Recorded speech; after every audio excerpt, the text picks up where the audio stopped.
and my name is Michel Desmarquet. Certain of you saw me, certain never seen before, and I have to thank you very, very much to be interested on what's happened to me in June 1987. And I'm sure you're all here because you want to know more about it. I know a lot of you read the book. You are dying to ask questions. We will do the question at the end of the lecture. Don't worry, you can ask plenty of questions. Now, for those who haven't read the book at all, how many of you didn't read the book? Yeah, good, few. Okay, so I have to start from the beginning, which was during the night. I was sleeping very quietly in my little hobby farm over there in North Queensland, when suddenly I wake and I was thinking it was the morning, you know, ready to go, fresh, like you had a good night's sleep. Then I went to the kitchen, and in the kitchen I was surprised to see it was 12:30.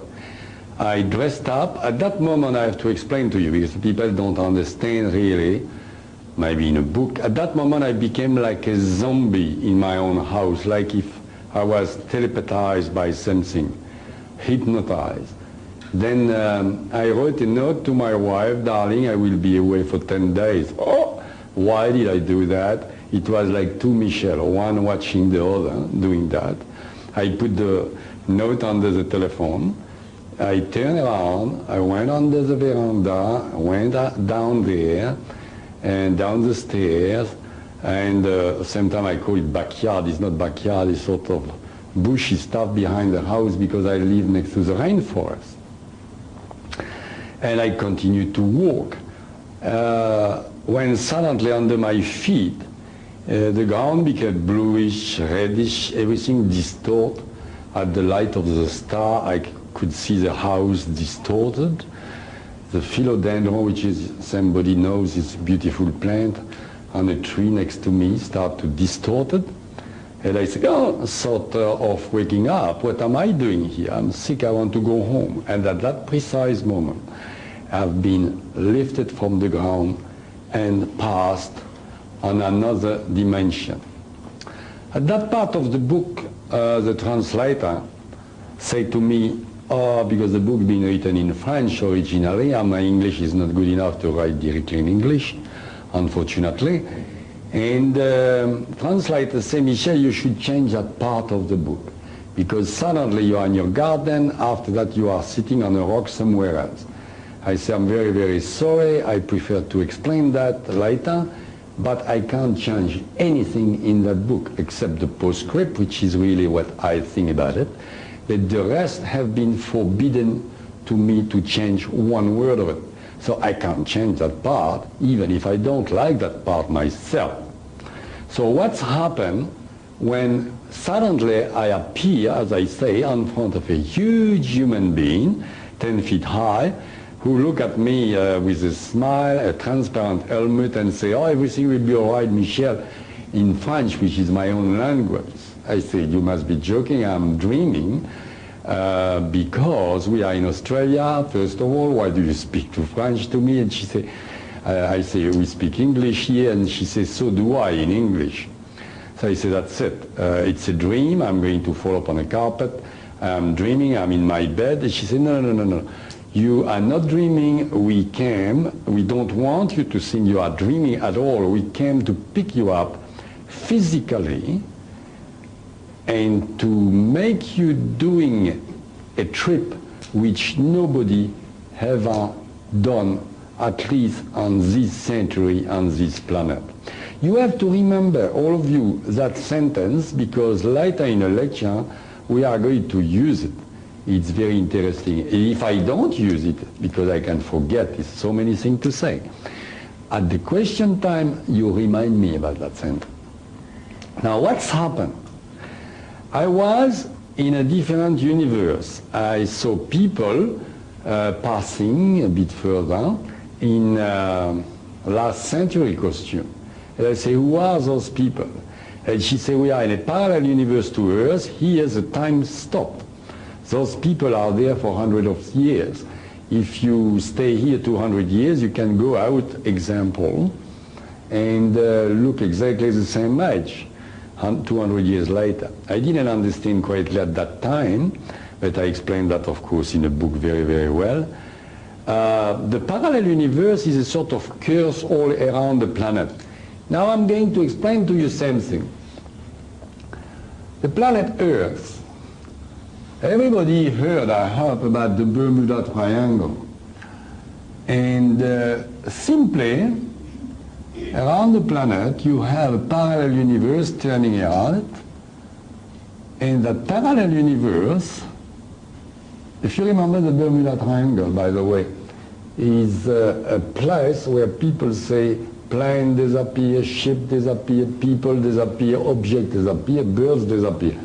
So many people say, oh yes, yes, it is the UFO. It is what they call a flying saucer, picking people and kidnapping them. It is not. It could, because it is UFO, which are different of my aliens, but it is not that. Some other people say, oh yes, it is the Pyramid of Atlantis which trapped people. It's also false. It is simply the parallel universe is flipping like a sheet of nylon in a wind and sometimes touching our universe more often on the place of that Bermuda Triangle, that place in Atlantic. It is a very well-known place. So each time if the parallel universe touches that place, it's at the same moment a ship, a plane, a human being passed, disappear and trapped in a parallel universe. The parallel universe is a different dimension of our dimension. So when you go there, also you are trapped, as I say already a few times. And as I talked to Tao, it's a curse, difficult. Some people came out of it by accident also as they went on, and they are fortunate. Some became amnesia, they don't remember what's happened. Others came also out and they don't want to talk about it because they say, if I dare to talk about what's happened to me, everybody is going to think I'm a cuckoo. And some people even take me for a cuckoo. Do I look like a cuckoo? You can't tell it by looks. Very good. Like the cover of the book. Okay. Now, at that moment, Tao told me that, and she said, we are going to take you for a trip, as I said before. And I said, you must be joking. What for? And she said, you are going to witness what we are going to show you with your physical body and report it in a book. I say, you must be joking because I'm a gardener. I'm not a writer. Why don't you take a writer or a journalist? You had good writers, she says. That's a good question because Plato was a good one, but he's dead long time ago. Victor Hugo was a good one too, but he's dead also. And the journalists are making too much of sensationalism.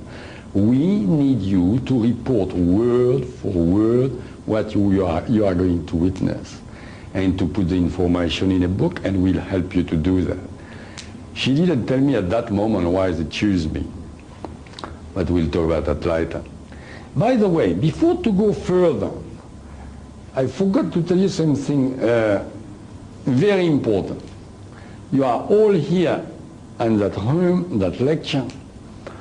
We are going to talk about astral body, astral travel, space travel, stars, Big Bang, and so on and so on. Thousands of books have been written on that. I am sorry, but all those books are theory, which is very good, like the theory also of Darwin's theory. You have a lot of theory, plenty theory. It's all theories. But I am here not to tell you theories, not to tell you my opinion, what I think of it. What I think that we can talk philosophically after the lecture. But I am here to tell you the truth. Also in my book, it is the truth. And believe me, the truth sometimes doesn't please people. If you see a beautiful lady and you tell her, you are an ugly bitch, she is going to laugh at you. But if that poor lady is ugly and you tell her she's an ugly bitch, she's going to be very, very, very hurt because that was the truth. So people sometimes don't like to hear the truth, and even here, maybe you can be hurt same time on my answer because I have to tell you the truth. And for those who read my book, and so everything what is in, from the beginning to the end, I know some people have been hurt because things they thought, oh my God, I don't like to hear that. So after that, now we are going to continue the lecture. Okay, the abduction by itself, I know certain of you wanted to know how that did happen.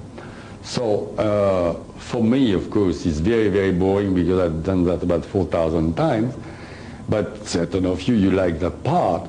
Now, we are in a parallel universe. We are walking there, and we are going to an absolutely round spacecraft waiting for us there and shimmering, about levitating about 10 meters over the ground, their ground, that parallel universe ground.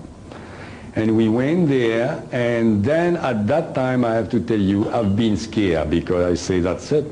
It's no more a dream, because I pinch myself, I say, oh, I'm not dreaming. She laughed at me. She said, yeah, you're not dreaming. We don't want you to think you're dreaming. So I knew I was not dreaming anymore. Even she could read my mind like an open book. When I was thinking I was not going to see my family again, she just turned and said, no, you'll see your family very soon, Michel. How could she doing that? Because she was absolutely mind-reader. When I say she, it is because Tao, that extraterrestrial, looks exactly like a beautiful woman. But of course huge. They can't even fit about the side of the inside of that stuff here. And very, very smiley, yeah, 10 feet high, 10 feet high. It's a reason for that. It is because on their planet, you didn't read the book, not yet. I can pick everybody who didn't read the book. On their planet, the gravity is not like here, okay? Over there I was 45 kilo instead of 70. So everything there is gigantic, okay? Like I say to her, if you read the book, why are you that size, you know? Normal size, I say. She said, no, it is a normal size for us, not for you, but what? Anyway, so that person, I say she, because she looks like a woman. Now, to be easier for the lecture, her name is Tao. Got a problem already. T-H-I-O, Tao. That's her name. You can pronounce whatever you want, but I pronounce it Tao. And she was my mentor from the beginning to the 9th day to the end of the 9th day. And you are going to ask me that later, so I tell you now. And she contacted me 2 more times, but only in astral and telepathically, since that's happened. Okay. Now we are board on that spacecraft, which was no porthole, no hole, no LiDAR, no little green man, I'm sorry for the science fiction people, but no LiDAR, and we levitate. She had this sort of apparatus, and she said, never touch me for a few seconds. She was very serious about it. I didn't understand why. It was maybe dangerous. And we simply levitate, and when I really thought I was going to bump in a spacecraft, a sort of piston went inside, and we land on a platform inside the spacecraft. And then I had a big problem with my eyes because the colors inside were very, very strong, and I had to wear a mask, and she was telling me they were destroying my dangerous bacteria inside me, who was dangerous for them. In a craft, they were destroying it, cleaning me by the vibration, because for them they explain When it's a color is a vibration. And by vibration, you've got somebody behind you. And the colors are vibration. And the vibrations do a lot of things. Vibration can heal you and even kill you. But that is another story later. Now I am in a spacecraft. I'm not going to tell you all the stuff in a spacecraft. You can read it quietly for hours. And then we went to the planet named Tiahuba. Now, I'm sure about everybody in that room say there's something wrong because we don't understand. The physicists explained to us is the galaxy and the universe so big, stars and planets are light years from us. So how Michel Desmarquet can go in 9 days and 8 nights at the other side of the galaxy at billions and billions of kilometers away and came back in such time, even at the speed of light, which is more than 300, I think, and 80,000 kilometers per second. And you are right, because it is impossible. Is it 380,000 kilometers per second? Yeah. 186,000 miles per hour, 300,000 Pardon? Yes, 300,000 kilometers per second, or 186,280. Oh, yes, that's it. Thank you. The bad sense. So even there, you can't do that. And it's quick. Can't do that. So how did I do it? I didn't do anything. They make me doing it. Okay. Those people simply know how to transubstantiate. Maybe you never heard of the name. Don't worry, because I talked to scientists on that planet. They were interested on me. And they didn't really understand what it was either. So you have transubstantiation, which is not transformation. Everybody knows transformation. Which means substance. Transubstantiation. I explained to you, it's very simple. That table, the building, has vibrate at the speed of light. If you have the technology to accelerate the vibration of this table or this bottle, whatever you want, take the table. You have the technology, take the board of accelerate the vibration.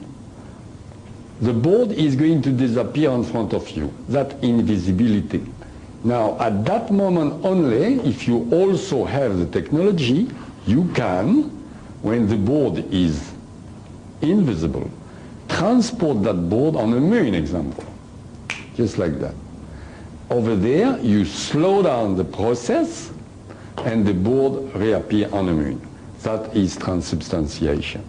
Believe me, those people do that with the entire spacecraft. We were 13 people aboard, 12 astronomers, if you want to call them astronomers, inside the spacecraft, plus me, and I didn't even feel it. But don't think it's work like that.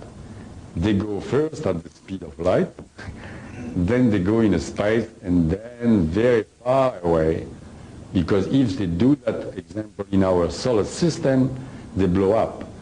Everything explodes. They would have a terrible accident. So they do that on the middle of space and reappear at the other end of the galaxy or wherever they want to reappear. But they slow down the process there. So finally, to tell you, if we talk about our time here on the planet, I spend about 16 of our time, our hours in a spacecraft to go and to come back. 16 hours. Now when we arrive, I have, excuse me 1 minute. You better stop. I have to take Steve. Steve? I'm terrible for that. Sure. Yeah. Yeah. You put 1 minute. Light on. Later on you're going to put that one when I tell you, and when I tell you, you continue. Is that one or what? Yeah, okay. Okay. So after all that time, and 16 hours, we didn't waste any time, because Tao told me lot of things. For those who read the book, I couldn't be absent very much, because it's a universal law. I could die to be on planet of different category. So they had to hurry up to give me information. So we didn't stop. In a spacecraft full of information. Then finally we arrived at what I wanted to call Golden Planet, because I saw on a panel, it was all television panel, there's no porthole there, and we can see, and we saw a planet coming, which was their planet named Tiaoba. Now, I wanted to call the book The Golden Planet because I call a chapter Golden Planet. It's a sort of golden mist around the planet, like you call the Blue Mountain here because you got a bluish mist, but that it was a golden mist. It's beautiful. Then we arrived there, I saw that, so finally we saw Zoom and we saw oceans, islands, like you when you came with a plane on a planet, but very luminous.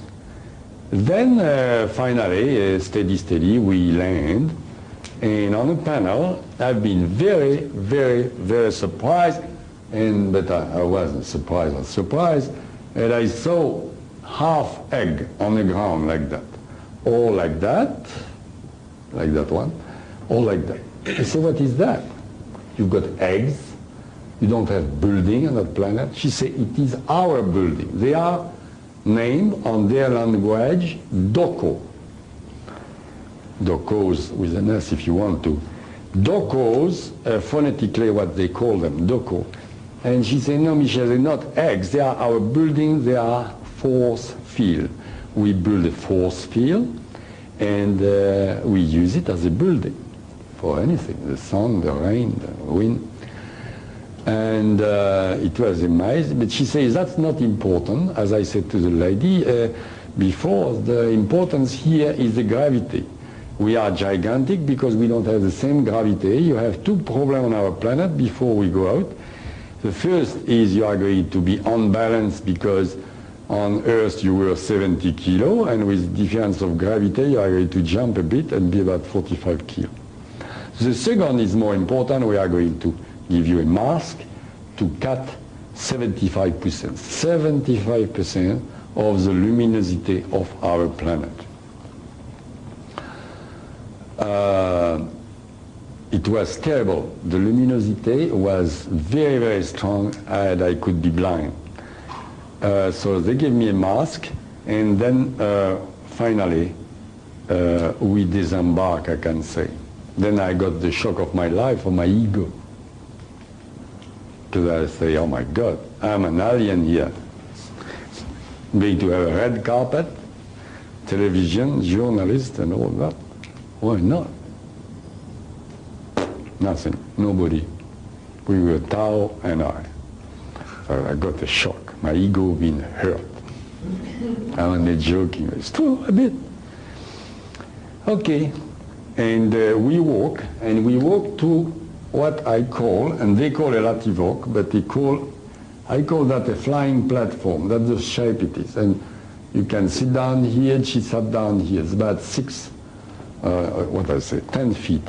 Yeah, 10 feet, 3 meters about diameter.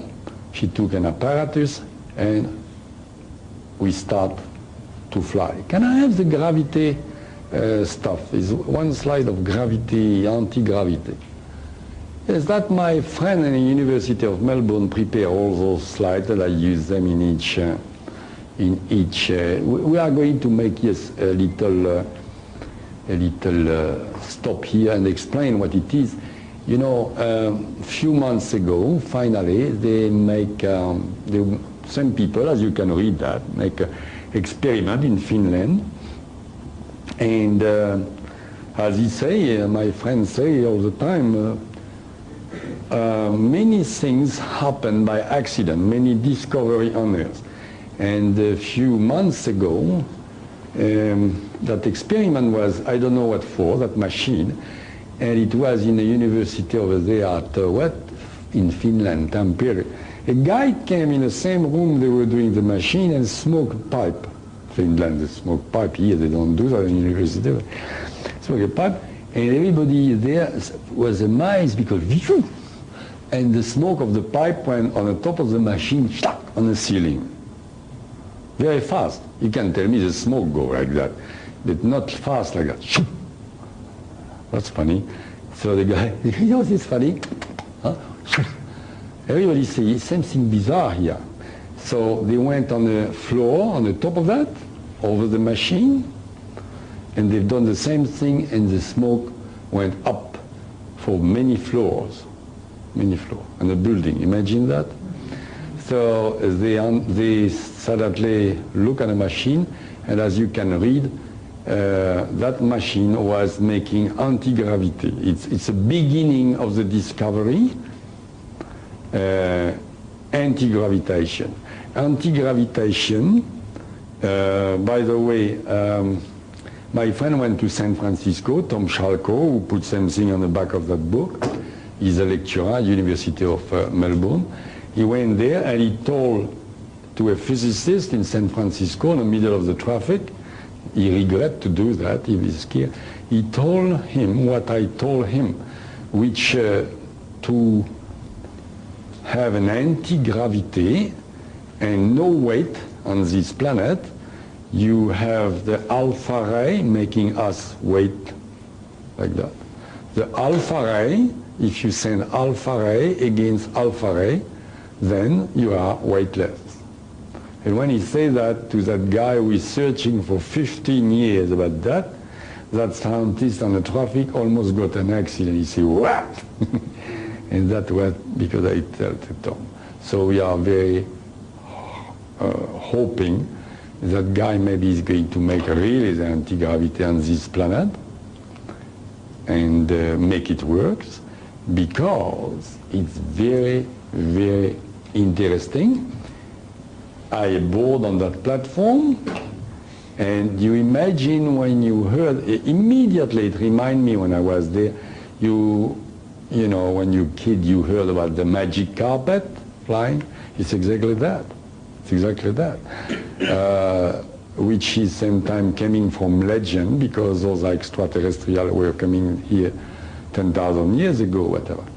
So it's exactly like if you imagine flying carpet. You go there, it's almost no noise, and the platform went up, and Tao could move it, and we went 500 meters away, just like that, sliding, and we went in the first doko. The first doko was on a landing place, if you like. They'll call it for not airport, because it's not an airport, but air base for their spacecraft.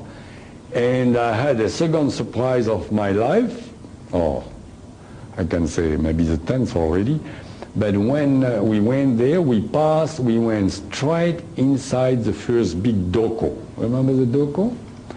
Inside it was, of course, the base of those people commanding the airfield. And we went inside. So the doko from outside is a whitish color, whitish, like an egg. Then the surprise was we passed through, you can feel something, it's no door. You pass through the force field. You just feel something, like a pressure, and it's finished. Then the big surprise is, when you feel that, you look around you, is no more doko. You are outside. Imagine all that building disappear.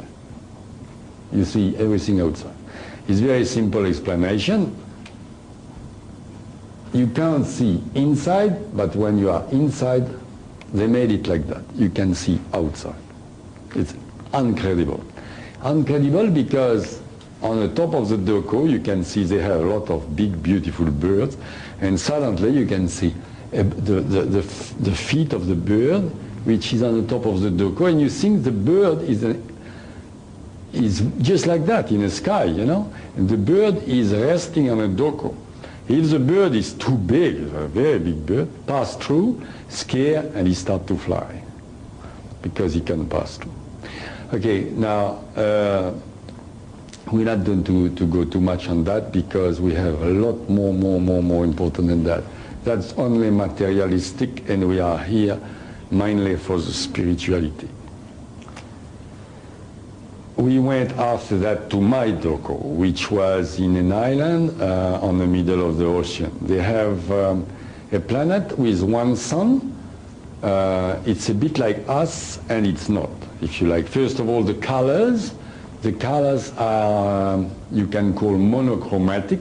Instead, we have colors like we have, everything is mixed up, the monochromatic, and everything seems to be lightened inside. Like you see a leaf of a tree, and you think the light is inside the leaf of the tree. It's very difficult to explain, as I say, the book's very difficult, but it is absolutely magic and beautiful.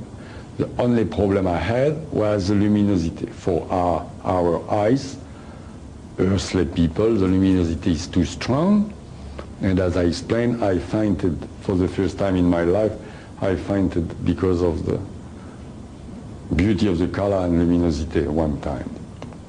But I'm going much too fast. I want you to understand what I'm talking about.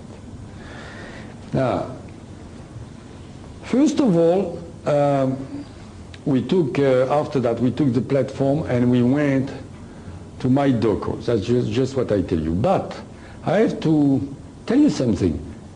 I've been surprised because I start to meet people there, a few people at the airspace, and everybody, first of all, looks like very happy, but everybody looks the same age.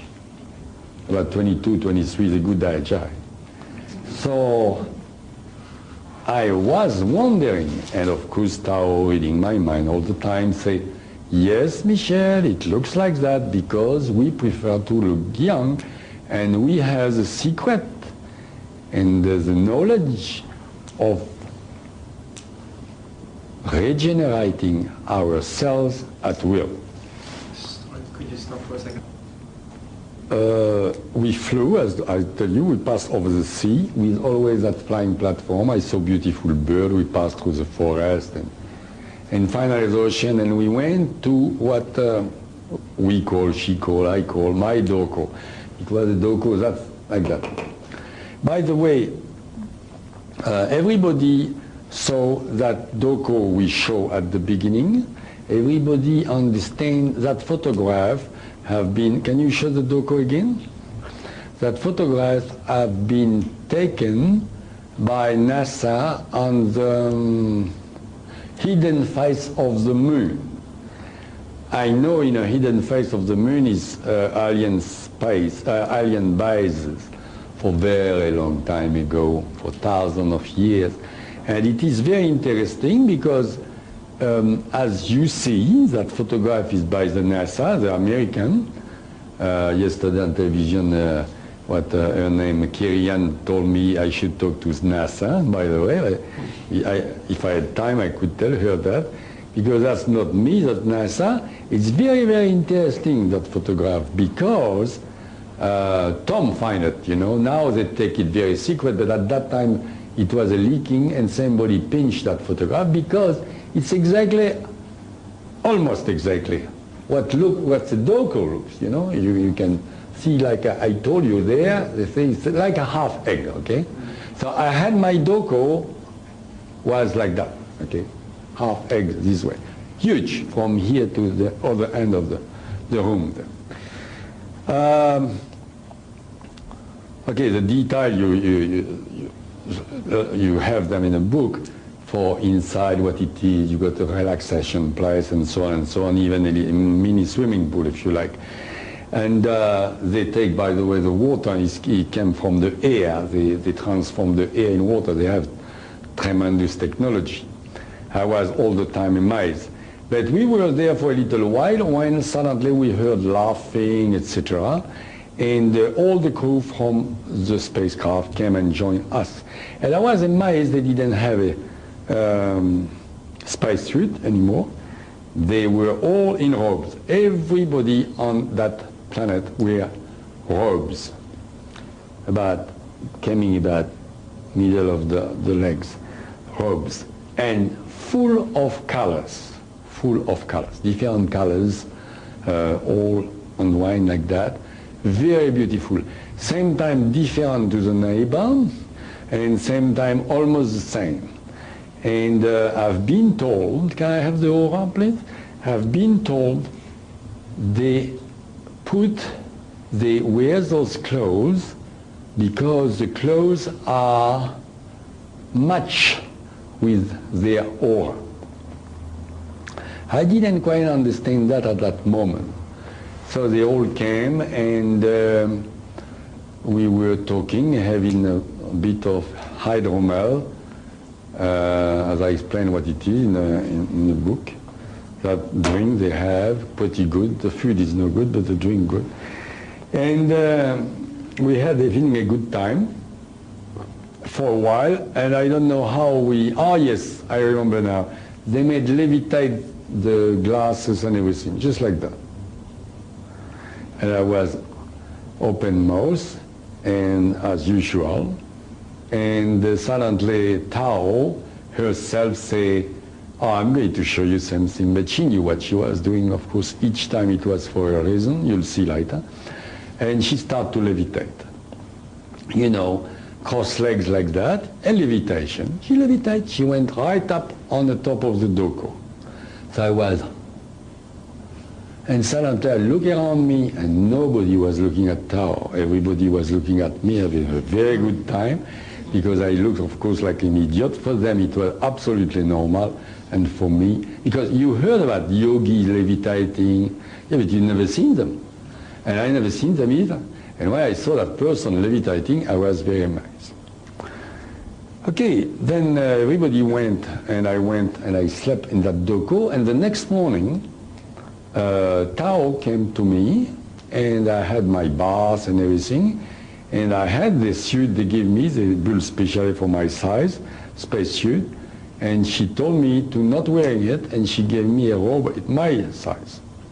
Then I had another surprise. I wear the robe, and I almost fainted. I was almost like a drunk, like if you drink 2 bottles of wine for a few seconds. She said, don't worry, it'll be all right in a few moments. What's going on? She said, no, it's simple. It's very simple, Michel. We give you that robe, and we build that robe, and the color of the robe being match with your aura. Can you see the aura of that guy? It's the first photograph. We can start to do a bit of same thing on this planet with the aura. It's the first step. Don't worry, it's not, unfortunately, it's not a very, very good photograph. First step. That one is a bit better. Yeah. So, she explained that to me, and I was amazed. I didn't really understand what she was talking about. She said, Michel, if on your planet you could read the aura, not only see the aura, but read the aura, you would use less Panadol and less medication, because you could use the aura to know how to match the colors of your suit, example, your dress, whatever, your room, and you will be in much better health. But what is the aura? Many people still don't know what is the aura. The aura is simply, okay, this is the first step, is very, very bad photograph, but the aura is simply the emission of rays coming from the chakra. Here you can see that guy got that chakra, which on the top of the crown is pineal gland. That chakra is a bouquet, we call. That's the second chakra. Here, third, the photograph has been moved here. Third, 4, 5, 6, 7. Okay, those chakras give an emission. We are going to talk about that a bit more later, because for the moment I want to be nice with you and give you quick something else. You're waiting for it, or you don't. That's what happened with the robe she gave me. I was so happy with that robe. Incredible. By the way, we got a little stop here to tell you, my friend in Melbourne at the university who is interrogating me, asked me question about that famous robe, made that shirt. That shirt exists. By the way, I got it. I am not going to undress for you, but I got one here under my, and give me a lot of energy. Believe me, I can't sleep with it. That is with the chakra. We'll talk about it later. He's done that, and of course made a photo montage and put that new cover. But this shirt is a sort of things working on this planet now with the chakra and the color. It's 14 different monochromatic color. But he's a scientist. He's done it in Melbourne. Now, that's why that shirt is very brilliant here. But that's the work with the aura. Now, aura. Remember, I am in my doko. I wear my robe. I don't want to confuse you. I wear my robe. I'm so happy. She laughed again. Oh my God, she said, etc. And she told me about the Panadol and all that stuff. And she said, now we have to hurry up because they're waiting for us. I said, who is waiting for us? I didn't dare to ask. And here we go. We embark on that platform, flying platform, and we went to the ocean again, and very, very fast. That platform can make a force field around it. You can't even feel the breeze. And we went to what she called the city of the 9 doko, which is dokos like that, very big doko, this form, and we went there. Then we walk, and finally we stop on the front of a big doko. And then Tao, who is always very happy, very easygoing, was suddenly very serious. And I say, oh my God, why she changed like that, you know? It's very, very bizarre because she doesn't laugh anymore, she doesn't joke. And she said, Michel, I'm going to, she's sort of stopping, just like that on the front of the doku. And she says, no door at the doku, but you have a light where you can cross. Like that you don't bump on something behind because you can't see. So that's what it is. And she stopped there and she sort of concentrate. She said, you are going to close your eyes for the luminosity. I'm going to take your mask off and we are going to come in. I was very intrigued and I've done what she said. She took my mask off and I felt she lead me by the shoulders. Of course, she's like that, so she take my shoulder like a kid. And we walk, my eyes closed. I could feel the force field of the doko and I knew we were in, but I was very, very intrigued, see what's going on here. And we walk, and finally she said, you can open your eyes now. I opened my eyes, and you have to remember that, and I saw what I thought it was, 7 statues in front of me in a sort of semicircle on the front of the doko. Everybody can hear me there? It's okay? Thank you. You have to tell me, because with my accent and everything, and if you want to come on the front, it's okay. And it's difficult to hear and to see better over this side, but hear better over that side. yeah, you want to come here? Well, I'd see the screen better here. Oh yeah, I can't go there because I want to show you a lot of things. But if you want to come here, it's good because it's more work here than there. There it's almost finished.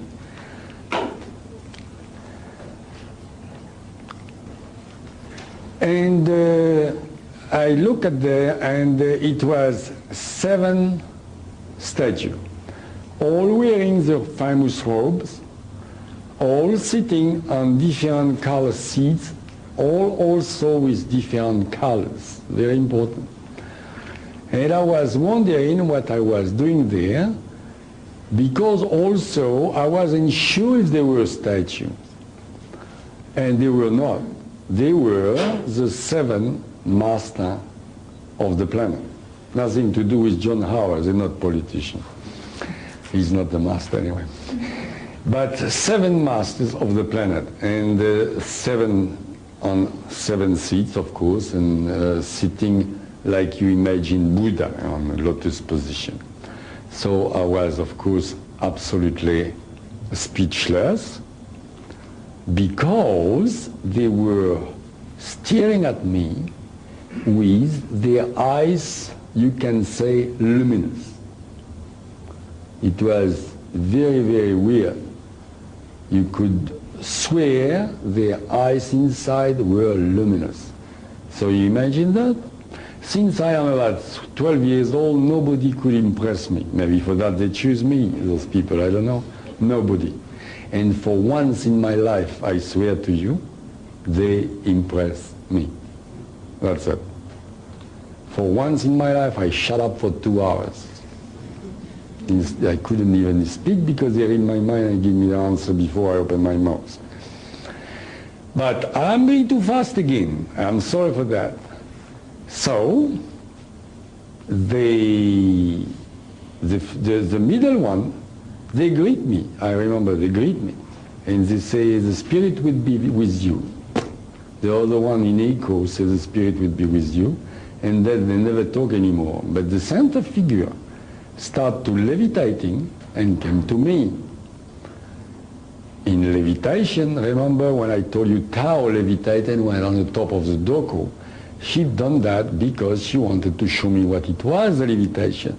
Because if she wouldn't show me before, when that guy was levitating and coming straight to me, I would do, you know, ha! And over there, even there, they are very, very great master, and you have to respect them. Tao, everybody there have great respect for those ones. They are almost like gods, if you like, you are going to see. So he came to me, levitating.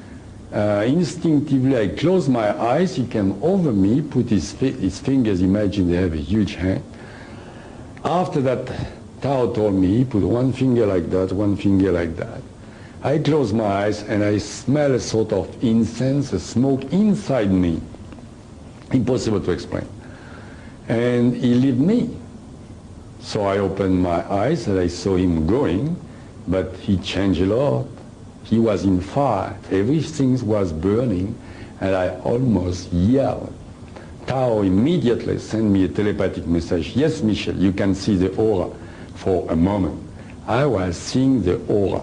And I look at Tao, she was burning. And believe me, they have a tremendous aura. So when people on this planet tell you about aura they never seen in their life, now you are going to hear about it, and you are going to see some people are cheating you. Okay, that photograph there, of course, it's a very nice photograph, but we don't have the technology yet.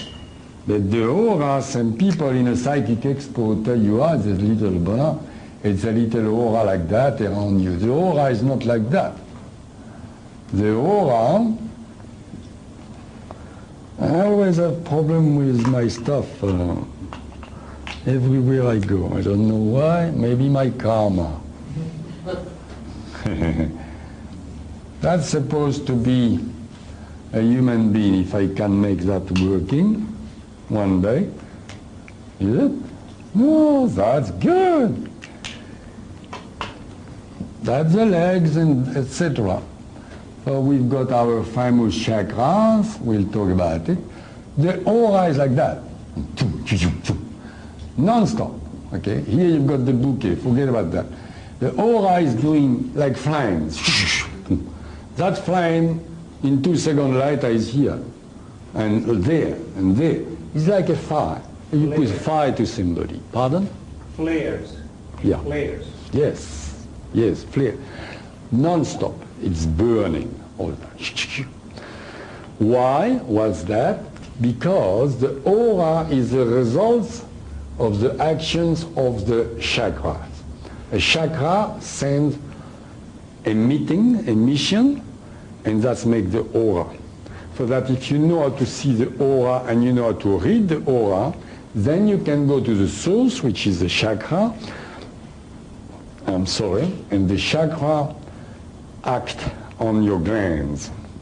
We'll talk about it later. For the moment, I was absolutely amazed, very difficult for me, because, oh my God,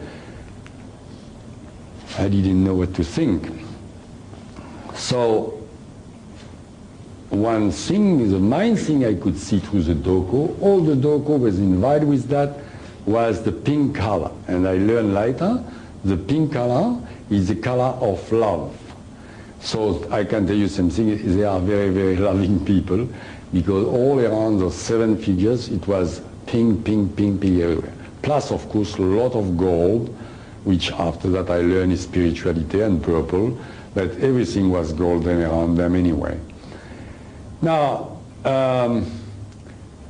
same thing is very important now.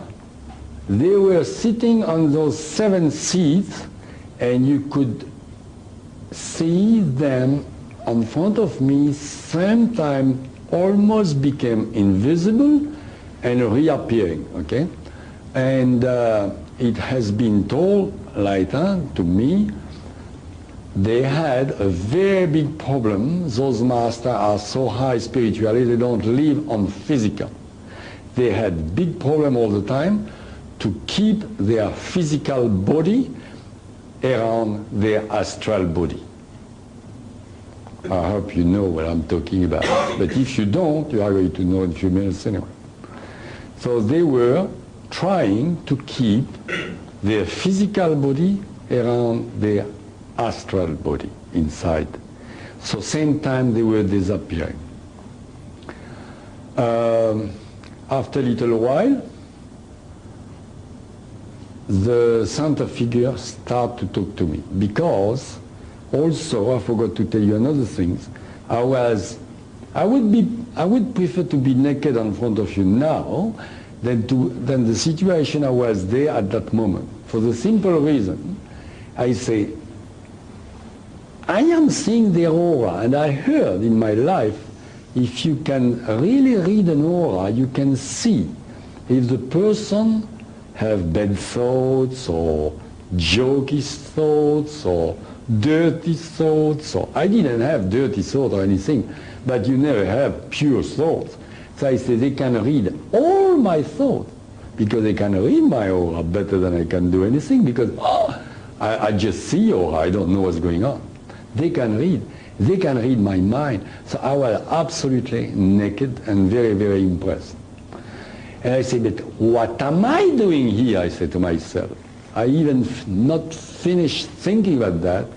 Finally, the center figure, that one who came to touch me, greet me again and say, Michel, we didn't bring you here with all the trouble it's doing, because you don't travel through space just like you take the plane from Corfu Harbor. Here, just to visit the planet and to admire our planet, which we know already you like very much. You're not here as a tourist, you're here because you have a job to do, like Tao already told you. And he continued to speak and to tell me what's going on. So, first of all, they are watching us, those people, for hundreds of thousands of years. Time to time, they give us a little push, a little help. And now we are at, everybody knows, pretty critical turn on this planet for many different reasons. Not only because we rubbish it physically, but also they are appalled, totally appalled, the way we act more materialistically all the time and not at all spiritually. Which doesn't mean you have to meditate all the day and go in the Himalayas, not like that. But it means we are spiritual beings, wanted having physical experience, but we forget completely about who are we really inside. Then I was a bit lost, and at that moment I didn't expect him to tell me that, even after everything Tao explained me during the trip.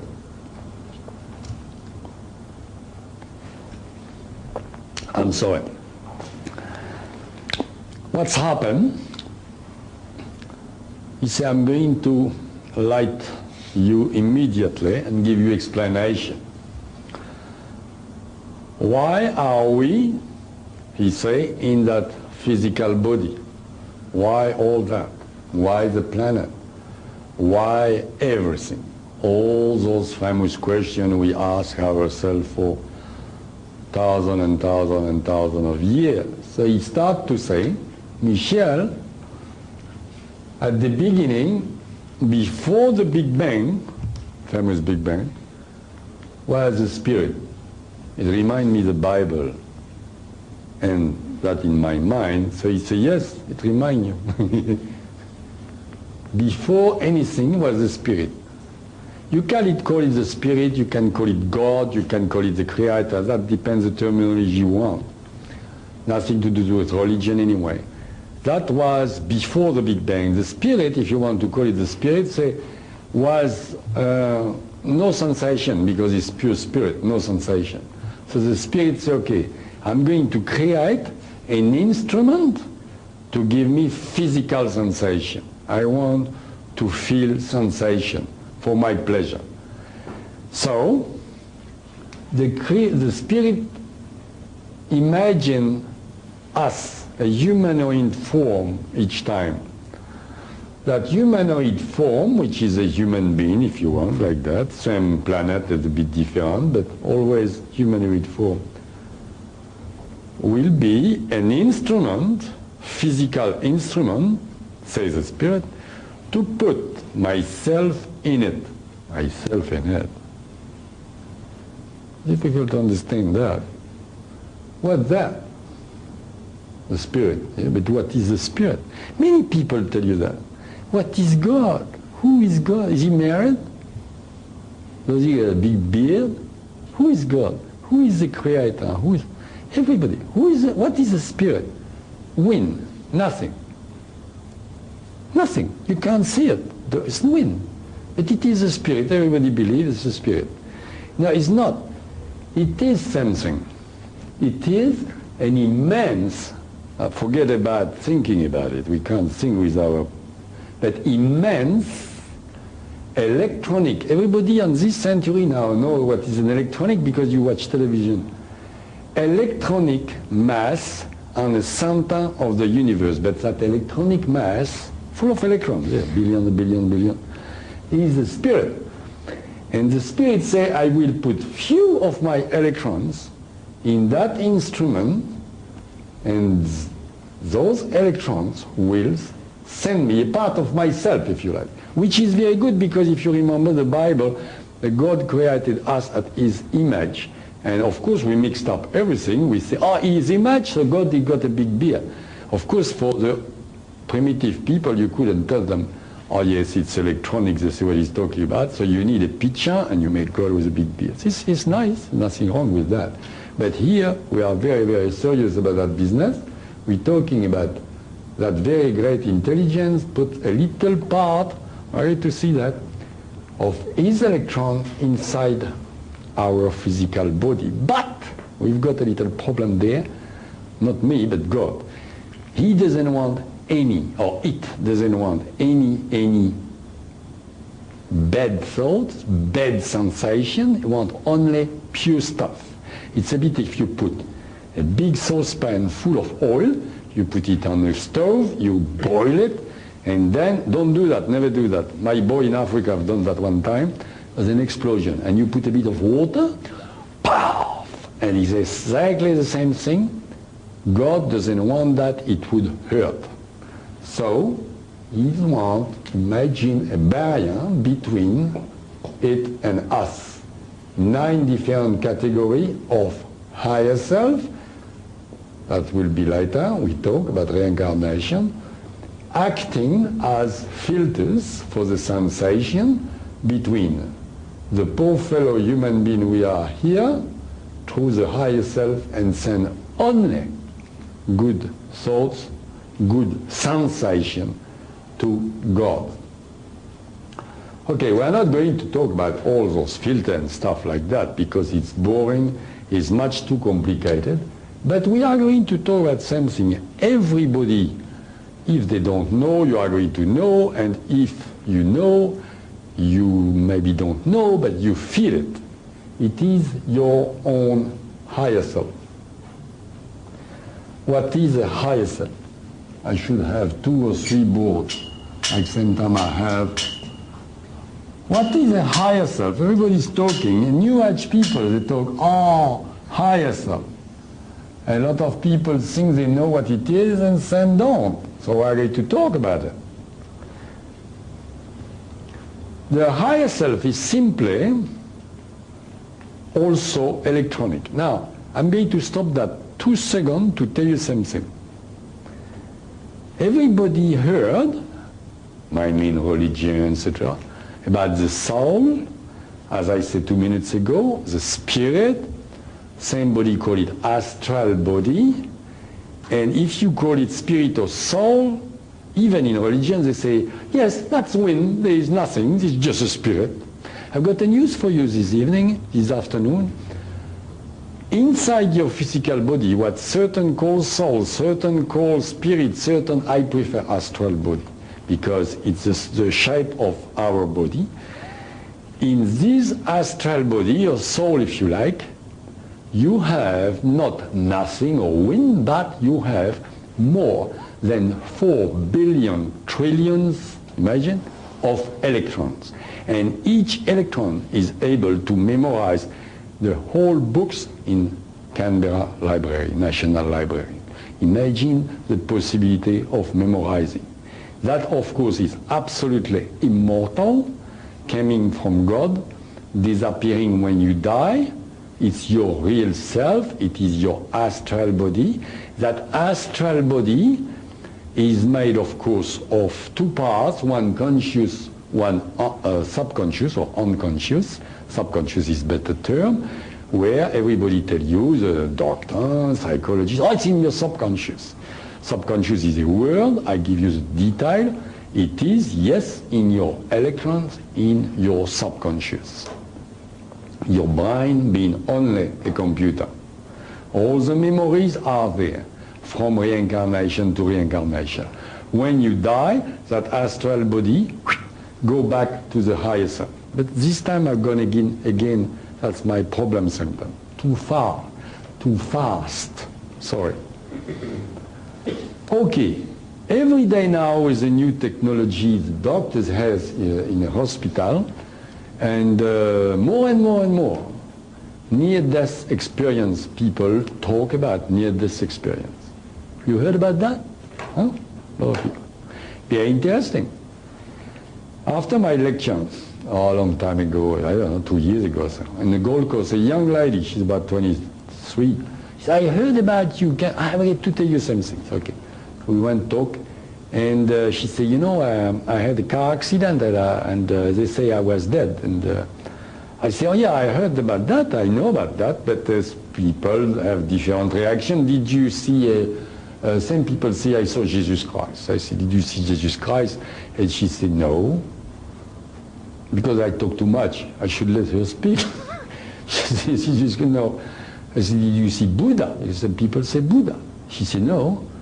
I said, did you hear music? She said, no. I said, so finally, what did you say? And she said, oh no, it's very simple. I've been there and whoosh, I went through a tunnel and I went in a big light. Very, very big light. Full of love. And I said, oh my God, what I'm doing here, please, my boyfriend needs me. Can I go back? And here I am, I'm talking to you. Oh, good, good. And I say, oh, it's simple, you saw your higher self. My higher self, what's that? So that girl didn't read books, didn't know anything at all. She never read about anything. She couldn't try to, you know, take my attention, fool me, do something. She was absolutely sincere. She didn't know what she was talking about. And she gave exactly the same description many books give, like the Dr. Moody took many witnesses about that. Exactly even if people tell you about Jesus Christ, sometimes it's their imagination. She said, no, I saw a silhouette, but if it's Catholic, it's Jesus Christ. Another one said Buddha. They didn't see anything. They see the light, and they came back, and like a dream, if you like. When you came back in a dream, same time you deform the dream at your will. So that girl didn't know anything. She said, just saw a light full of life, I came back. The higher self. She said, what? What's that? And I explained to her what it was, the higher self. And I'm going to explain to you, of course, in detail, because it's very, very, very important for you. It's very important for many reasons. It's a reason sometimes I make a joke about it and you are going to relax with the joke, but it's true. If you, a guy who never heard of higher self, he die, go to the guy die for good, not just with the accident. Die, he's dead, he's on the bed there, and he go up, straight up to that light. He said, oh, never heard of it. He's scared to death. He's dead already. He's scared, came back. He came back like a boomerang to his physical body. Then he's next to the physical body. And he sees himself on a bed, and his wife is crying or laughing because maybe she wants to go with a neighbor. That's my joke. And, oh my God, he said to his wife, hey, what are you doing? What's happening? What am I doing here? The wife can't answer, the children either. Nobody can answer because he is in astral. But he can see himself in astral. See himself, the astral body, electronic body. And he can see his physical body, doesn't understand anything at all. So he panic, he ask, he say, hey, I'm here, what are you doing with my body? I'm here. What is that, you know? Etc. Big argument. He turn around the house, and as a second joke, same time he see his wife giving his own car to his brother-in-law, you know, yeah, so he's very upset. He says, that's my car. You know? So he got a problem. He got a problem for 3 days, the guy. He's suffering for nothing because he doesn't know what is there. Because the astral body turned around the dead physical body for 3 days.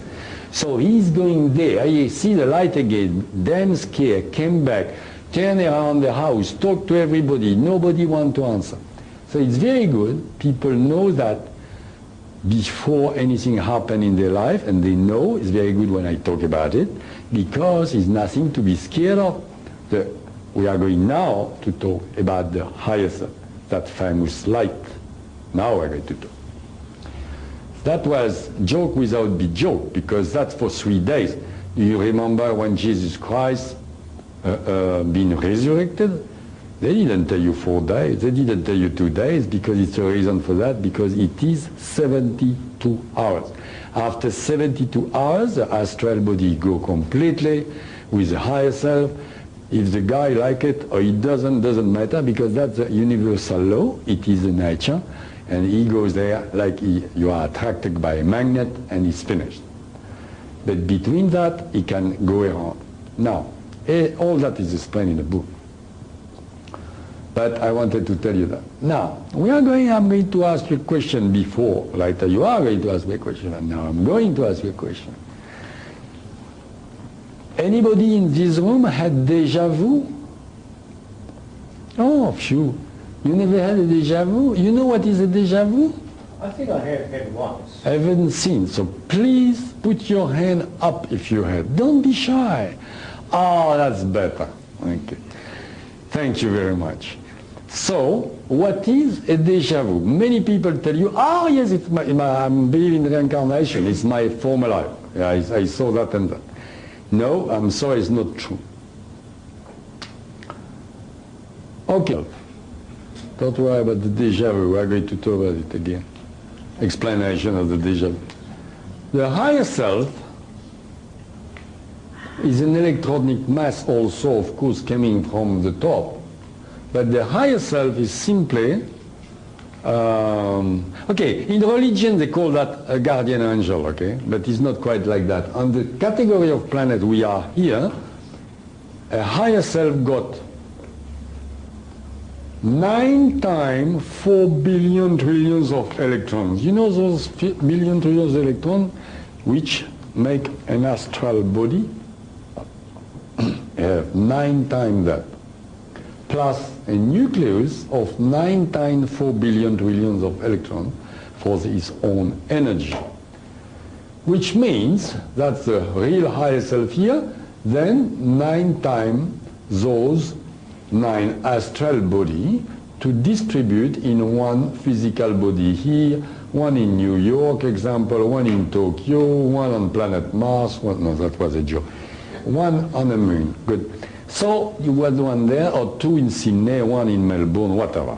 Nobody knows, except you can have, because people call about soulmate, and that's true. If really you have a soulmate, you can come from the same higher self. It's very difficult to know, except one we are sure of is the identical twins.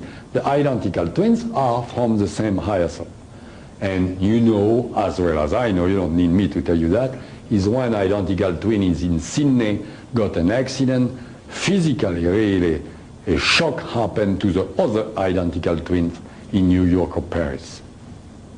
So, why? Because it acts like a walkie-talkie, boom boom, going into the higher self and talking or giving sensation to that one in New York. That is sure. That was the higher self. So the higher self distributes the astral body inside of 9 different physical bodies on the planet, which now we are all here, and but all of us have 8 different brother and sister, if you like to call it like that, but astral speaking, 8 different other people on the planet from its own higher self. Okay, anyway, later we talk about it if you didn't understand. Now, how does it work? How do you came here? How do you, yes, I'm baby, yeah, baby, yeah, but how does it work? How? Because the baby, the physical body, all that, forget about it. That's all nothing. That's physical. What is important on all the stuff is the astral part, all those electrons, which is us. I hope now you start to understand what we're talking about, because we are that astral coming from there, those famous little electrons to send sensation, little electrons, 4 billion trillions each of us. But for here is nothing, it's a drop. We are that part of God, if you like, that is inside us. I am my astral body. I shouldn't, it's difficult, we don't have the terminology for that. I shouldn't say my astral body, I should say me. Example, I don't know your name, so I have to take about me. Me, Michel Jean-Paul Desmarquet, doesn't exist, by the way. No. I don't exist like that. Me, astral body, talking to you is nothing like Michel Jean-Paul Desmarquet. I baptize Michel Jean-Paul Desmarquet, that physical body. But I am, of course you are, an entity going from reincarnation to reincarnation. And in this life, I call it Michel Desmarquet, maybe the last life was Napoleon. You know what I mean? He's nothing like Napoleon, he's nothing like Michel Desmarquet, he's nothing like Paul, Peter, or whatever. But it is that entity choosing a physical body exactly like you choose your car in a street. That is a very good comparison. You choose a car, you jump in a car, you drive the car. And when it's finished, the car is completely rotten, you go out of the car, you let rot the car to the wrecker, and that is your body going to the cemetery. You don't make a lot of fuss of that, do you? So we make a lot of fuss because we say, oh, my friend died. The friend didn't die at all, he's just there. Anyway, I'm going too fast again. I hope you follow me. But that is the astral body. And that astral body, me, example, I use my physical body for the moment because I lost already being in that vehicle, that car. I lost my ability to communicate to you telepathically, just by thoughts, because I am trapped in that physical body. and you lost yours too, because if we were all in astral here, I would do like that, and you would do exactly the same, and we watch each other, and every thought of mine, you absorb them, and I absorb yours. We don't even speak. And those people on that planet Yahuba, they don't have a pen, they don't have a paper, they don't have a book. If they want to learn something from somebody between them, they talk. Oh yes, they talk because they have physical body. But if they want to learn, they know how to do it. They just go like that, and they watch each other. You can say in 10 seconds, they absorb information of 10,000 words without talking. That great things, that real stuff, because they are very, very, very evolved. They use their physical body, not like us. If they want, they can die by will. They say, okay, I leave my physical body and go away and let the physical body like that. But that is a bit too complicated. I explain that in another book, because I notice more and more and more when I talk to people, they need more explanation. But for the moment, as I say, I go too fast, and I'm very, very sorry for that. I'm taken, and I want you to follow. Now, what's happened when, because the astral body is on another plane, the astral plane, same time for 1,000 years, 2,000 years, 15,000 years. And suddenly, that astral body, it's very complicated, you can't explain that, have a urge to rejoin his higher self, and then with the help of the higher self, call it the guardian angel if you like, see what they can learn in taking a new car, a new physical body. Then the higher self, listen to that now, we're going to talk about the déjà vu. The higher self helped that part of itself, which is that astral body example of Michel, say, okay, I'm going to show you a scenario of a life you can have on the planet Earth. And it shows a scenario. Be careful when I say scenario, because it's just a scenario. You can change many things. It's not compulsory to do it. First of all, you have a free will. So we are going to compare, because to make you understand, you have to compare with things we know. If I put here a screen and put a video, and very, very fast I show you your next life, you want it or not? You look and you see, oh, and I will meet Michel Demarque. Oh, yes, that's funny. And I see that, and oh, yes, those people, I can choose them like my parents, my brother and sister, wife, blah, blah, blah. Oh, I go in a boat, and blah, blah, blah. Oh, yeah, I take it. No, I don't want it. But it's not just like that, of course. It's much more profound. You look at that, and you can see with the help of your higher self, you see, yes, I can learn something I didn't learn before, learn something to improve my knowledge, spiritually speaking. Then you can choose it or not. Sometimes it's very, very hard life, but you know you can do it to advance very, very fast and finish to ending, to the source, maybe in 10,000 years or maybe in 10,000 days, nobody knows.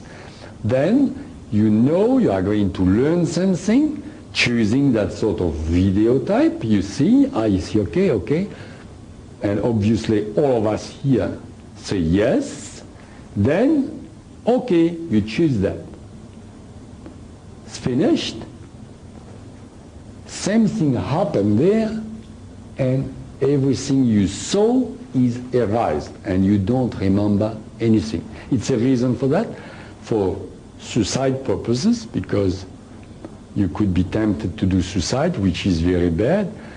And also the main reason is if you know what's going to happen tomorrow morning, you are going to avoid it, and you're not going to listen to learn the lesson. Good. So for that it's erased. But in the nature, everything got a little accident. And same time, the movie you saw haven't been erased properly. Then for 5, 10 seconds, it happened to me for 1 minute and a half in my life.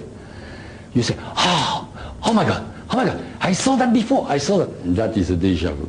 Because a little piece of the video haven't been erased, and it is the part in this life.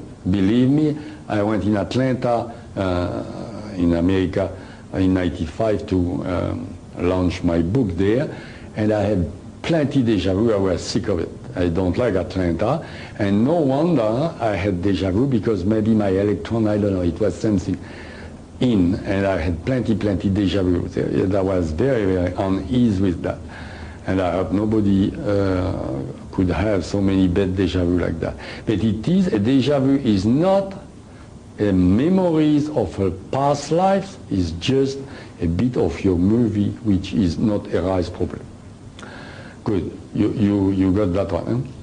Well, that is now before to come in the womb of your mother. So you choose everything now, okay? Then, of course, you came inside the womb of your mother, and you choose your mother, choose your father. Contrarily, as the people thought long time ago, they said, oh, we don't choose our parents. It's absolutely false. We choose our parents. That's absolutely. Now we've got those people who was born. We talk already about the death. And later, you can ask, of course, plenty questions, because it's so many things about to talk about. But I have different things to tell you, because that, okay, our purpose on earth to please the Great Spirit. We are, I would say, without being rude to God, but we are a bit trapped by His fault, because He wants sensation, He created us, but it is like that. What do you want to do? It's like that. We are a part of the mechanism. We are also, you know that, a part of, because, oh, by the way, when God imagined the man, He imagined the planet, imagined everything, and suddenly one day He triggered the biggest atomic explosion that ever happened in the universe, which was the Big Bang. Okay? So the famous Big Bang, I wrote my book and published in 1993. 2 years after, the scientists say, oh, by the way, the Big Bang is not a theory anymore. You know, we know, you know. Thank you very much. They didn't read my book, but they discovered it by itself. So, but I say that before, because as I tell you at the beginning of that lecture, I don't say theory. Now, there's a lot of different things also. They are going to learn, the scientists. We are going to talk about it now. Continent of Mu. You don't think we are really the first civilization on Earth? Of course you don't. And you are right. What we can call civilization, because for those people they don't call really the civilization, but I don't want to be too bad with it. Now over there we've got a very nice picture my friend found and put that on the slide. And it is the Pacific Ocean, and we are going to talk about the ancient civilization. Pacific Ocean, so you don't need me to explain, the picture says it all. But a very long time ago, it was, for those who read my books, that big continent arose 1 million years ago in the Pacific. And now it's not there anymore because it disappeared. But it was a big continent going about next to the California there, just touching by a zoom, going Hawaii, a bit like that and like that. Huge continent, about 3-4 times like Australia, and one corner of that continent, one corner, was the quarry of Olatum. And on that quarry, they were cutting stones, statues, and everything. That continent, what is that continent? Inhabited by whom? By a very evolved race of people coming also from another planet, planet Aremo X3, I remember well. and they were very evolved. At that time, they were the most evolved people on the planet Earth. They knew about levitation. They knew about the anti-gravitation, the law of anti-gravitation, and very important, they were friends of people of Tiaoba. Not only friends, but people of Tiaoba were visiting the king of Mu in Savanasa with their spacecraft openly, which I wish they would do. Like that I wouldn't look like a liar or like a cuckoo when they interrogate me on television or even on the street, because when you say to your neighbor, been abducted by aliens, they say, try that over the fence. It's, you know, he thinks you're cuckoo. So I say to Tao, why don't you do that now? Go to the Pentagon and like that, it'll be all right. No, you're not ready yet, she said. At that time, they were ready, and they were talking openly with the government, those people who abducted. Being gigantic like they are, being very friendly, very nice people, the artist on the continent of Mu asked the king if they could, by stylized statue, make statue on memories of those people coming by spacecraft. And the king accepted, and they've done lot of statue on the quarry of Olaton. Now what's happened when the continent went down the water? It's happened then 1 on 10 parts. The quarry was 10 times bigger than Easter Island now, and it was no Easter Island. That was, you understood that already. That was a quarry 10 times bigger than Easter Island, and now it became Easter Island because everything sank under the water. The scientists can go down there, find plenty of statues they want to, and the statue you find on Easter Island, even many scientists say, my God, how, where they came, what for? They were simply ready to go and to be shipped and put all over the continent. I saw them in Psychosphere. We'll talk about that later. So, the statue you see now in Easter Island are the remnant of the statues they were doing and shifting. Now, how can I have Easter Island statue? Also something very interesting. If you look in an encyclopedia, you got 7 statues. Yeah, that one, that's good. Okay, by the way, it's a guy, I forgot his name, everybody heard about him. He went, he done with the Kon-Tiki, crossed the Atlantic. Pardon? Thor Heyerdahl. Yeah, Thor Heyerdahl, a name like that, I think. He speaks French, by the way, the guy. And he's very nice. He wants, you know, to prove his theory, so he put about 200 people with a rope, and he moved a statue about like that, and the statue moved and went, you know.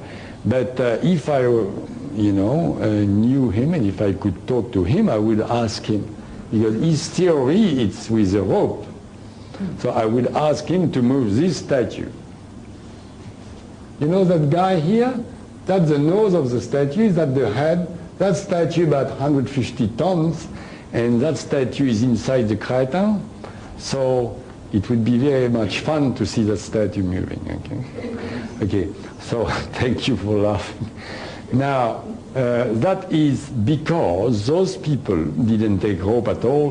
They had the secret, as we are going to see, of anti-gravitation, and they could move. As I say, everything is weightless. Okay, and they can move, as we are going to see, tons and tons and tons with an apparatus like that, because it's a vibrational stuff.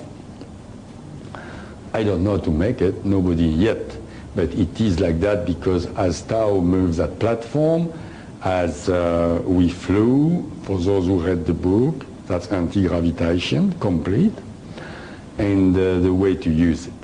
Now, those people, yeah, it is very interesting to see also, I didn't notice that, but excuse me, Tom, the seventh one, Tom made my friend put that slide, and if you remember, I told you the seven master of the planet, and there in Easter Island you've got 7 statues like that. It's very interesting, very interesting, very interesting. But that is normal. For me it's normal. It's interesting for you, but because I know what's happened, okay? 7 statues. Okay, of course it doesn't look like my people because it's stylized. Those sculptures very difficult. Stylized statue. But it looks like them because it's gigantic. Okay. Now, that's for Easter Island, but that great civilization of people, very great civilization of people, civilized about all the planet. Same went by South America and civilized through the Amazon and passed through and civilized and went to Atlantis. Atlantis went in Greece and Greece in Egypt. And the other one went by Burma, and finally India, and went to Egypt too by the east. Those people had so great civilization they could speak with other planet from the planet Earth. So some people here say, what is he talking about? He lost his marble.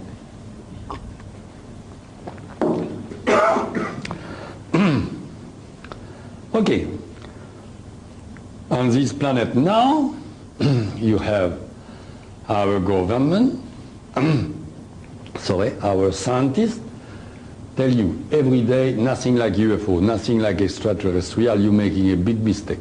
Forget about it, it's nothing, all those things, no extraterrestrial. But every day they spend millions and millions of dollars to send radio signal through the space. Because they say it is somebody there, maybe he can answer. And listen to that one now. They say, we are going to send a radio signal, and they build a machine and they send the radio signal. Hello, we are here, planet Earth. Hello, how are you? Then they send that at the speed of the gentleman, say, whatever, 300,000 kilometers per second with speed of light. But still it's too slow. So 10 or 20 years after they receive an answer from another planet, oh, we are well, thank you very much, what about you? So you can't have a conversation like that, do you? No, it's impossible. So what is faster than the speed of light? What is immediate? Thank you very much. Aha. Thank you very much. So it is a thought. So, what are you going to do? Oh, I'm going to telepath. Good. And you start to telepath. It's good. So you telepath in Mars, Venus, whatever, a bit even further.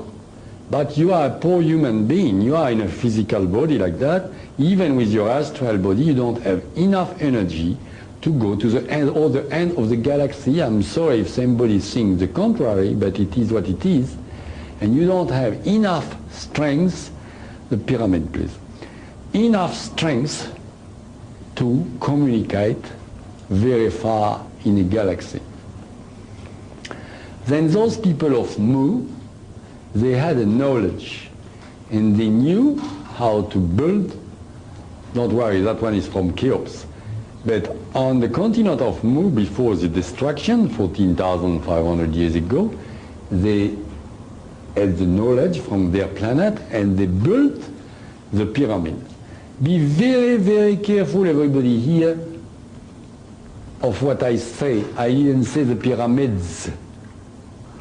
I am talking about the pyramid of Cheops for the moment, but in Mu, that continent, they had a pyramid 3 times bigger than that, but exactly the same scale. You know what I mean by scale. If that one is 100 meters, the other one was 300 meters, 200 like that, she was 600, whatever. The exact dimensions very important and the orientation. Why?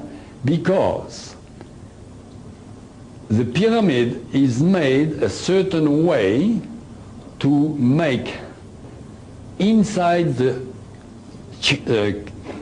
you call that the chamber of the king or king of chamber? King chamber, thank you. Over there, a sort of zero magnetism.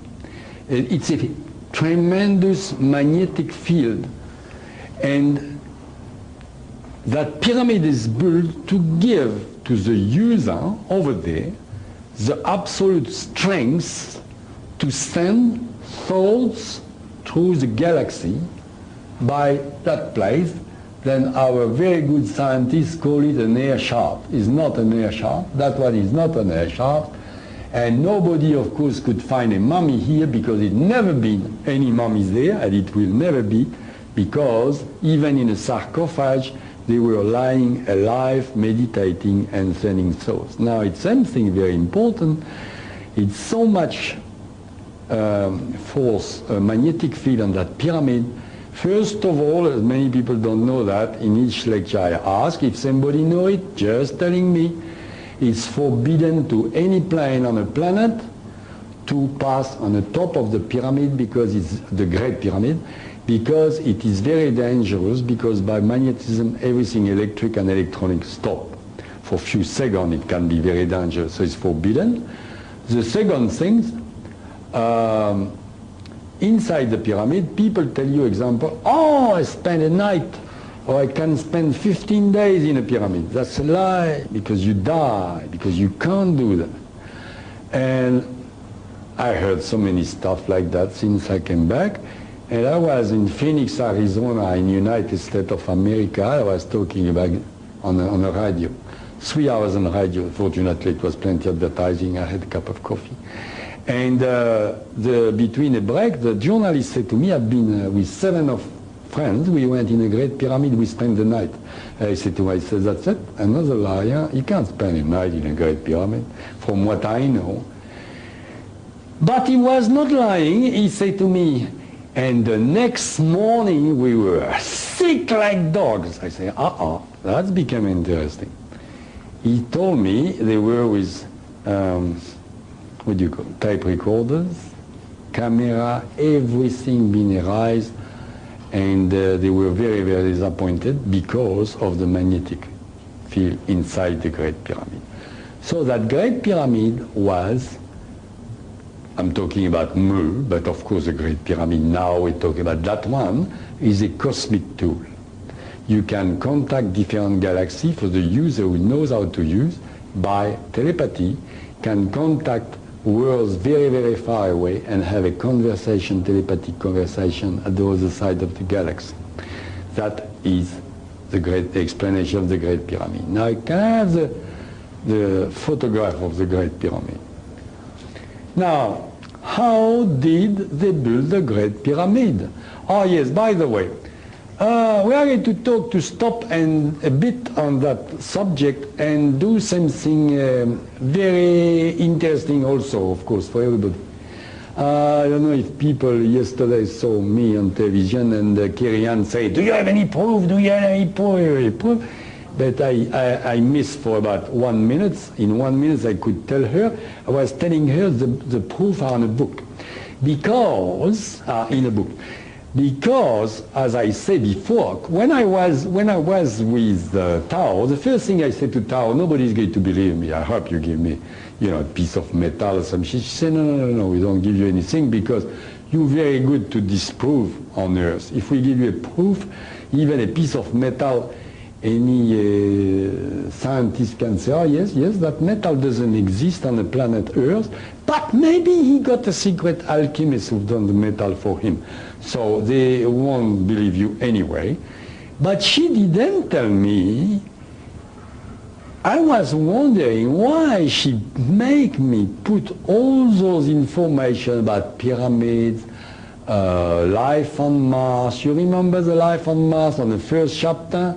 Maybe the first chapter, the second chapter. It's just few lines I explained who were the people on Mars, what they were eating, and they were life on Mars about 1,045,000 years ago. 1,345,000 years ago. And I was wondering when I write the book, why always talking about that, the Great Pyramid and so on, and sort of secret revelation on stuff. We talk and talk and talk about it on Earth all the time. And now I understand, that's what I wanted to say to Karen, I understand very well why, because every day, the proof I wanted became reality in my book. Not in a book, the proof are in a book because, example, nobody believed it, life on Mars. And now if you watch the television or whatever, our scientists say, we found fossils, certainly it was life on Mars, it's maybe still life on Mars, etc., etc. So every day I laugh because as a joke I say, open my book, read it and talk. You know, because now they discover things I put in a book. I'm very happy. Now, the second thing is much more spectacular.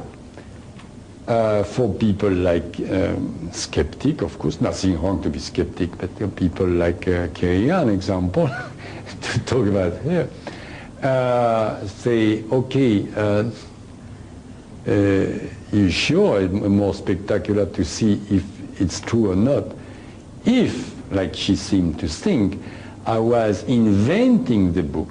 I'm a landscaper architect, I'm not a scientist first, but if I was tremendous imagination, then inventing the whole book, I could say, listen, everybody, because it's been thousands of books written on the Great Pyramid, with all different theory. I could say, oh listen, all those guys, they talk about 4,000 years old, the Great Pyramid, 4,000, maybe 5,000. If I do something, I could put 5,500 years, you know, to be not like the others. 6,000 years? I can't go further, it's ridiculous, it's a mistake. But it is very, very funny because you are going to read what I put in my book. In 93, can I have a photograph of the last? Yeah, go for it, it must be next. Yeah, that's it. That's what is in my book. Great Pyramid of Cheops, constructed by Thoth, not Cheops. Everybody tell you it's Cheops. Because they thought it was at the time of Cheops, yes. The Cheops used it. So now, 17,000 years ago, I'm a stupid idiot because it's impossible. Why do I jump like that? I don't jump, I don't care. I say what they told me. So now, 17,000 years ago, and if you read the last news, how do you call that? The guy who dig. Oh, thank you. The archaeologists, and they dig and they look also at the Sphinx, and you know that. They understood not long ago with the erosion and so on and so on. Oh my God, the Sphinx at the Great Pyramid is maybe 12,500 years, not more, 4,000. And plus, and I laugh and I say, go 4,000 more. That's it, you'll be right. I am laughing, and that is proof. That is proof, because they are going to finally find out it is 17,000. I know that. So what about that? That's very interesting. And okay, now we are going to talk about something else. They still don't believe on it, but they will soon. Still cosmic. The stone of 50 tons. Remember to move the statue and all that stuff.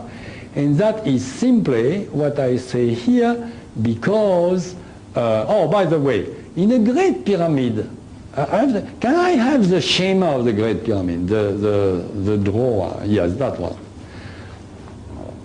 I'm going to tell you something. You don't know that. You see up there, I tried to get it there. That here is one stone inside. Nobody knows that. That here, that's one stone. Yeah, people know that, but I mean, you have to know it too. Here. You know that stone? The Rialto in Melbourne, that's the size of the Rialto. You want to move that with a bunch of slaves and whatever you want. 2,000 slaves, 10,000 slaves, 100,000 slaves, you can't do anything there. And that is the anti-gravitation. They have the secret of anti-gravitation and they can move. Also, you have to understand the Great Pyramid. Did you think 2 minutes or even 2 seconds, if you want, or 2 hours, as I told you, that what they call the air shaft is directed on a special place in a galaxy to talk and to send thoughts to precise place they knew in different planets in a galaxy. Okay, so you can see, as I can see, to direct that shaft in a galaxy, it would be pretty easy if you build a pyramid, then you pierce, you know, you look like that and you know where to go, and you say, okay, I'm going to pierce, you know, a shaft in two. But it doesn't work like that. They build the pyramid, and as long as they bring the stone, the architects, the shaft is made. So you imagine the tremendous knowledge for an architect to put the pyramid at that place, and for the building of the stone and the cutting of the stone too. It's incredible. You can't absolutely even imagine that with our so-called technology now. Now, I don't want to hurt your ego about so-called technology, so-called civilization, but too bad. You know, I'm going to tell you something. We are very proud on that planet Earth, not me, but certain people are, of the space shuttle. You want me to tell you what is a space shuttle compared to their spacecraft? Their spacecraft is the Concorde and the space shuttle is the wheelbarrow. It's exactly the same thing. You compare a wheelbarrow and the space shuttle. The wheelbarrow, you can put a bit of money, you go there, and the Concorde, you can go wherever you want around the Earth, you know, it's the difference, and it is exactly the same difference. So as long as we use rockets to put spacecraft, if we want to go on another planet, you want. Now, also another thing, don't worry, I never said that on my lecture, by the way, before, but or maybe at the early beginning, 2 years ago, if by accident or not accident we discover the way of anti-gravitation, transubstantiation, and we have the ability, possibility to visit other planets, those people are not going to let us do that. They are going to stop us, even by violence, because they judge for the moment we are not able to look after our own backyard, as you know, because we pollute everything, and they're not going to let us going on another planet to pollute a second one in the universe. Now, at that time, as I say always, there's so many things to explain, so many things to talk, so many information in that book, and same time, I think I just touch the top of the iceberg, and I forget maybe lot of subjects or detail. And I ask the people here to be free to begin to ask absolutely, don't be shy, any question they want to ask. So here we go, I'm here. Yes, sir. The search for extraterrestrial intelligence, listening to radio waves and things, it's being done on a large scale at the moment. But a scientist called Fermi, I think it was 20 years or so ago, formulated what's now known as Fermi's paradox. That is that he feels that the galaxy should be teeming with life, and yet we are not aware of it, not perceiving it in a physical sense. And so do you have any comments to make on that? I didn't quite understand what you say about that scientist. He says the galaxy would be what? Teeming, full of life. Oh yes, but I say that all the evening, that of course it's full of life. We have plenty planets inhabited in the galaxy. You read my book, didn't you? No. I've read half your book. Aha! I knew you didn't read the whole. By tomorrow, I think. Pick another one. Yeah. Okay, you read chapter 12 tomorrow, and you shouldn't go to chapter 12 directly, but you'll see it is a lot of different. Yes, very good, your question. Very, very excellent. Thank you. First, I just didn't understand what you wanted me to tell you. Excellent. I can. Don't worry, don't be impatient. But yes, because we have lot of planets are inhabited, but also different environment and different form of human being, but always humanoid. But you can have a form of certain planet, chapter 12, with a reptilian skin or a small person like that, another one bigger. The proof is with those people who are gigantic. Same, I saw alien, and I let you the surprise in chapter 12, which were about perfectly built like us, miniature like that. That's their size, you know, in one planet. I don't know which one, but it is in our galaxy also, you know. Have a different planet inhabit. Now, science fiction like to show you monsters and things like that.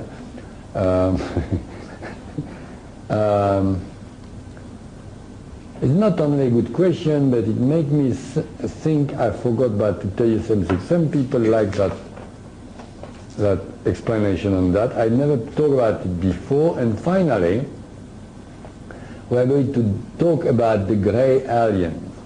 Finally, Tao told me in Atlanta, Georgia, send me a telepathic message, give me the order to talk about it, and I talk about it. I almost broke the table. I was very angry, and it was a UFO room over there, and I almost broke the table.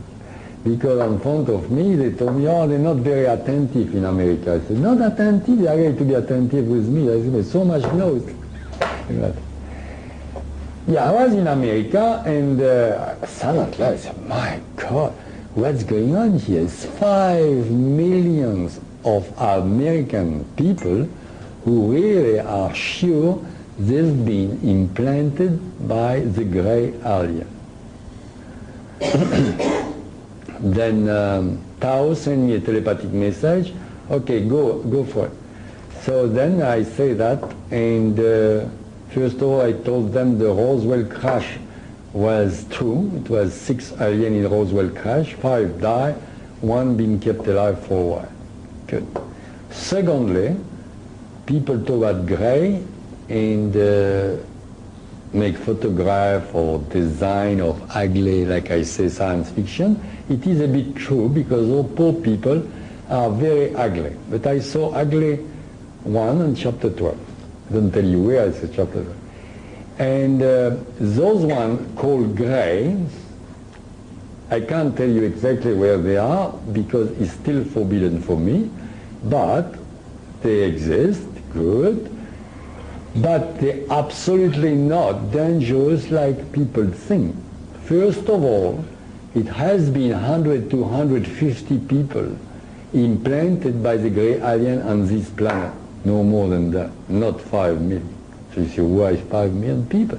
Because it is a collective hallucination. You remember, I don't know if you remember, in a book, you had, at the beginning, in a book, Tao told me about hallucination they can make and how it's easy to hallucinate or illusionate people, and that's what can happen. And she even hallucinate or illusionate me and making the entire spacecraft blowing up. Good. Now, people have collective hallucination in America. Now, why the gray alien are having, why the gray alien are having, they have a problem. That's happened, they can have. Why is the gray alien having implanted about 100 to 150 earthly people. It's simple. Since 1948, with radiation, atomic radiation, which is very bad atomic radiation, we on this planet lose steady our immune system. For that, we can be very, very angry against people like Roa, French people, making atomic tests because very bad. So the atomic radiation make us losing steady our immune system. Those people, those gray aliens, know that. Know we are losing steady. So they are on their planet almost completely dying by lack of immune system. So what's happened, they are very interested to see how we are going to react on that matter. So what's happened, they implant very, very tiny, of course, stuff inside of few people, but they are not in command of those people. They are just using that like a camera under the water, if you like, to living laboratory. But they're not endangering those people. So I know it's a bit difficult to understand, but it is like that. And they're not going to invite us. Also, for many of the extraterrestrial, people think, oh, we are going to be invited, You have to imagine something. You have to understand something very interesting. People who came here because it is a lot of rubbish about UFO, but it's still true stuff. Like 98% of sightings are mistake or people who want attention or blah, blah, blah. But it's still 2% of real spacecraft coming from different planets, visit us, observing us, repair the spacecraft, so on and so on. Of course, but not like people think it's it. Okay, those people, anyone they are, any who they are, have a tremendous technology already to come here and visit us because we can do the same thing there. So imagine those people, they came and look at us and they say, oh my God, what a mess. Because you have to admit, we make a lot of mess around. They say, maybe we think you got beautiful building or machinery. They laugh. And you know what they do? Same time they look at us like we go on a monkey's cage and look at the zoo. Do you want to sleep and live with a monkey in a zoo? No, they don't. I'm sorry if I hurt you. But they look at us like that and they say, hello, bye-bye, see you later, And you're not going to be invited. But the story of the alien, the gray alien, are exactly like I told you. I hope everybody understood that one. It is just they are dying by lack of immune system, and they are interested in seeing if they can have, learn something from us because we're not dying yet, but we steady losing our immune system. They want to know how we are going to get out of it to copy us, maybe a bit. The lady, you had a question. Yes, I was going to ask the people that you visited. Pardon? The pair that you visited in Theo, the woman that was your mentor, did they heal the planet through people, or did they have any healing properties at all on this planet? They have what? Healing properties. Are they Healing property? Yeah. They have more than that, yes. They regenerate their cells at will. But for us, do they help us at all? They help us. Time to time they give a little push, of course. This time they want me to wake you up. They took me physically because I'm going to tell you something. Thank you for that question. Very good question. Don't think I'm going to avoid any answer or anything like that. So if I do so, you ask again. I had to do that. But at the same time, I'm carrying. Now, what do I want to say? So, those people abducted me physically for a very, very simple reason, because I think, I thought at that light, everything I saw, everything happening to me is so extraordinary. If it was by astral, by astral travel, with their help, I am a skeptic myself. If you read my book in chapter 11, when I touch a body there, I don't give you I don't spoil the book for you. I don't tell you which body. I feel ashamed myself. I wanted to touch because I am a skeptic. So I would, if I didn't go there physically, I would never believe what I saw myself. I would say all my life, come on, it was a dream. It was a dream, a good dream. Same time a bit bizarre, but a dream. It's impossible, okay?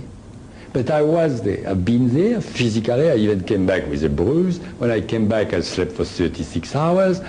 And I've been there. I eat there. By the way, I prefer the Australian food or any food than them, but that's another story.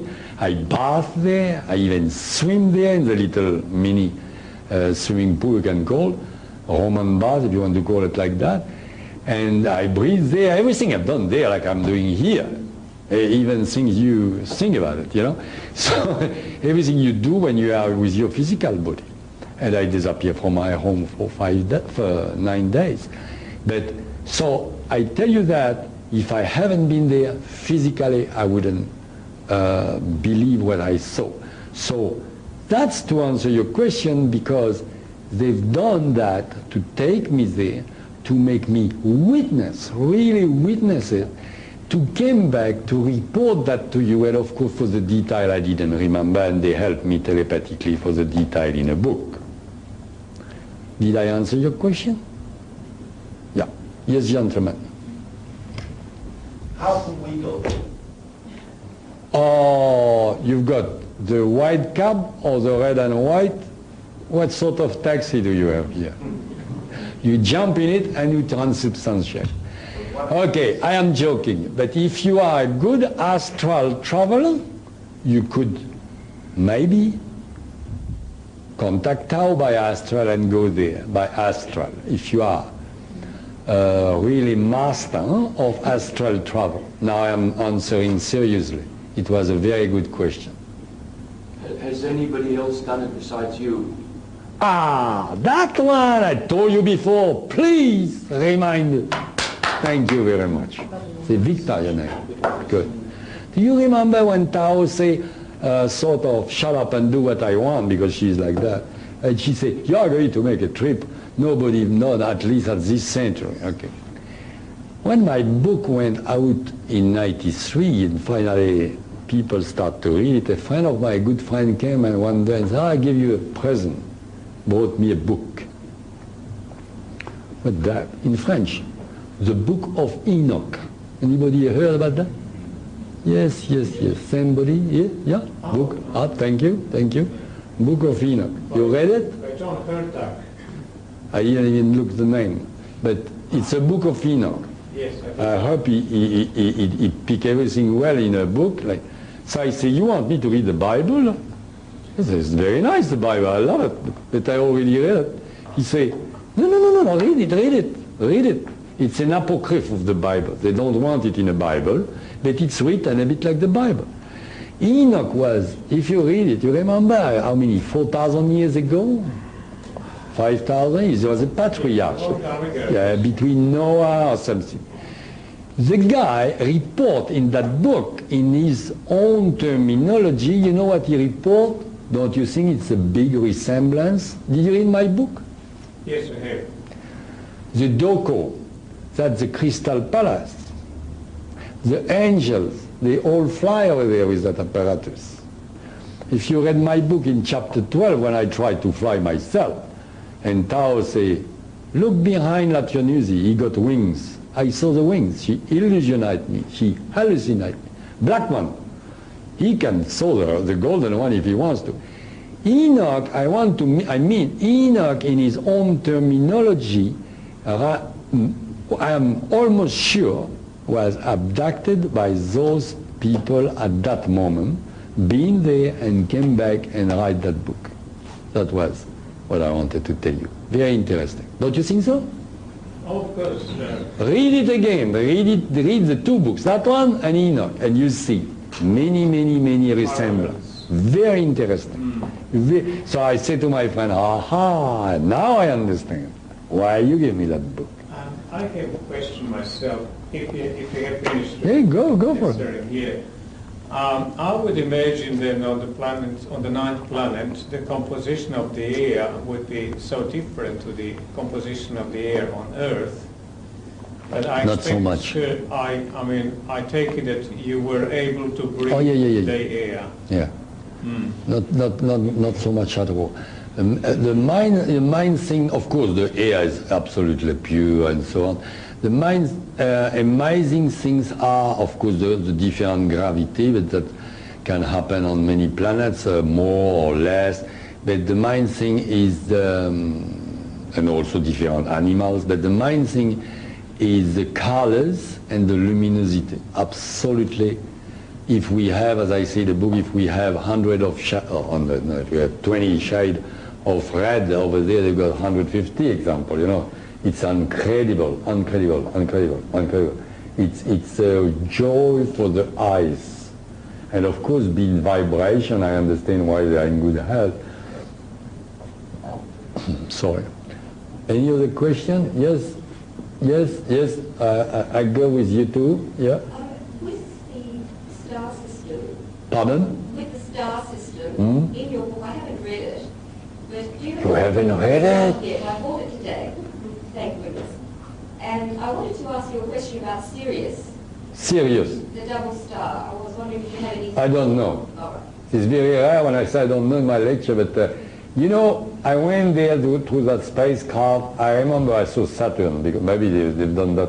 They passed next to Saturn to show me something beautiful. We were 6 million kilometers away, but it was spectacular. I don't know if they done it on purpose, but I don't know. Like I know they are next to the Pleiadian star, but I can't tell you, oh yes, that's Tiahuba there, you know. Even you can't see it, because if you remember when I was on Tiahuba, I couldn't see Earth at naked eye because too small. Chapter 11. Did you give you any information whatsoever about any of the solar system or galaxy stars or anything like that? No. That's more scientific. To tell you things, I am a bit repeating like a galah what I saw and what they told me to tell you, you know. Ladies? I was wondering, are we the only planet in the universe? Pardon? Are we the only planet in the universe that's destroying ourselves, or is there other planets like us, or are we the only? No. In our category of planet, because they are by category, we are very low, of course, category, but which is nothing to do with. No, unfortunately, it's different planets who've done the same mistake. Also different. Obviously, you haven't read the book, because a planet also destroys themselves with atomic destruction. You will read that in chapter 3. But as well as far as environment damage we're doing, no, we're not the only one. But generally it's happened on planet of our category, because people are very low level, we are very low level. But it's not because we are low level we should be sort of ashamed or, you know, or feel guilty or something. Don't get me wrong. It is the. Do you think a child of 5 years old is ashamed to be in a kindergarten? No, it would be ridiculous. It's exactly the same thing. We are in a kindergarten. We are, but that's us to do something and to, you know, okay, and talk like we're doing now. It's okay, it's all right, but we are exactly at the place where we have to do. We have to do something. We have to start by. We are on the lowest category level planet, which means the environment around us is very hard, is very harsh. I should explain that to you much better about the category of planet, by the way. They are the 9th category. And if you read my book, you say, oh my God, oh, that dear lady here, she's, oh my God, you're lucky to be there. And she's right, many people tell me that, because it's like a paradise over there. Because on that high category level, the environment of the planet by itself is different of our environment. Like we said before, the air is like crystal, is no pollution, they don't have disease, etc., etc. I give you a few childish examples. Example, if you go in North Queensland where I live, you go in the grass barefoot and you hurt yourself immediately with, yeah, I will be with you. You hurt yourself immediately walking on sensitive plant, which name exactly Mimosa pudica. That plant is doing that when you touch it.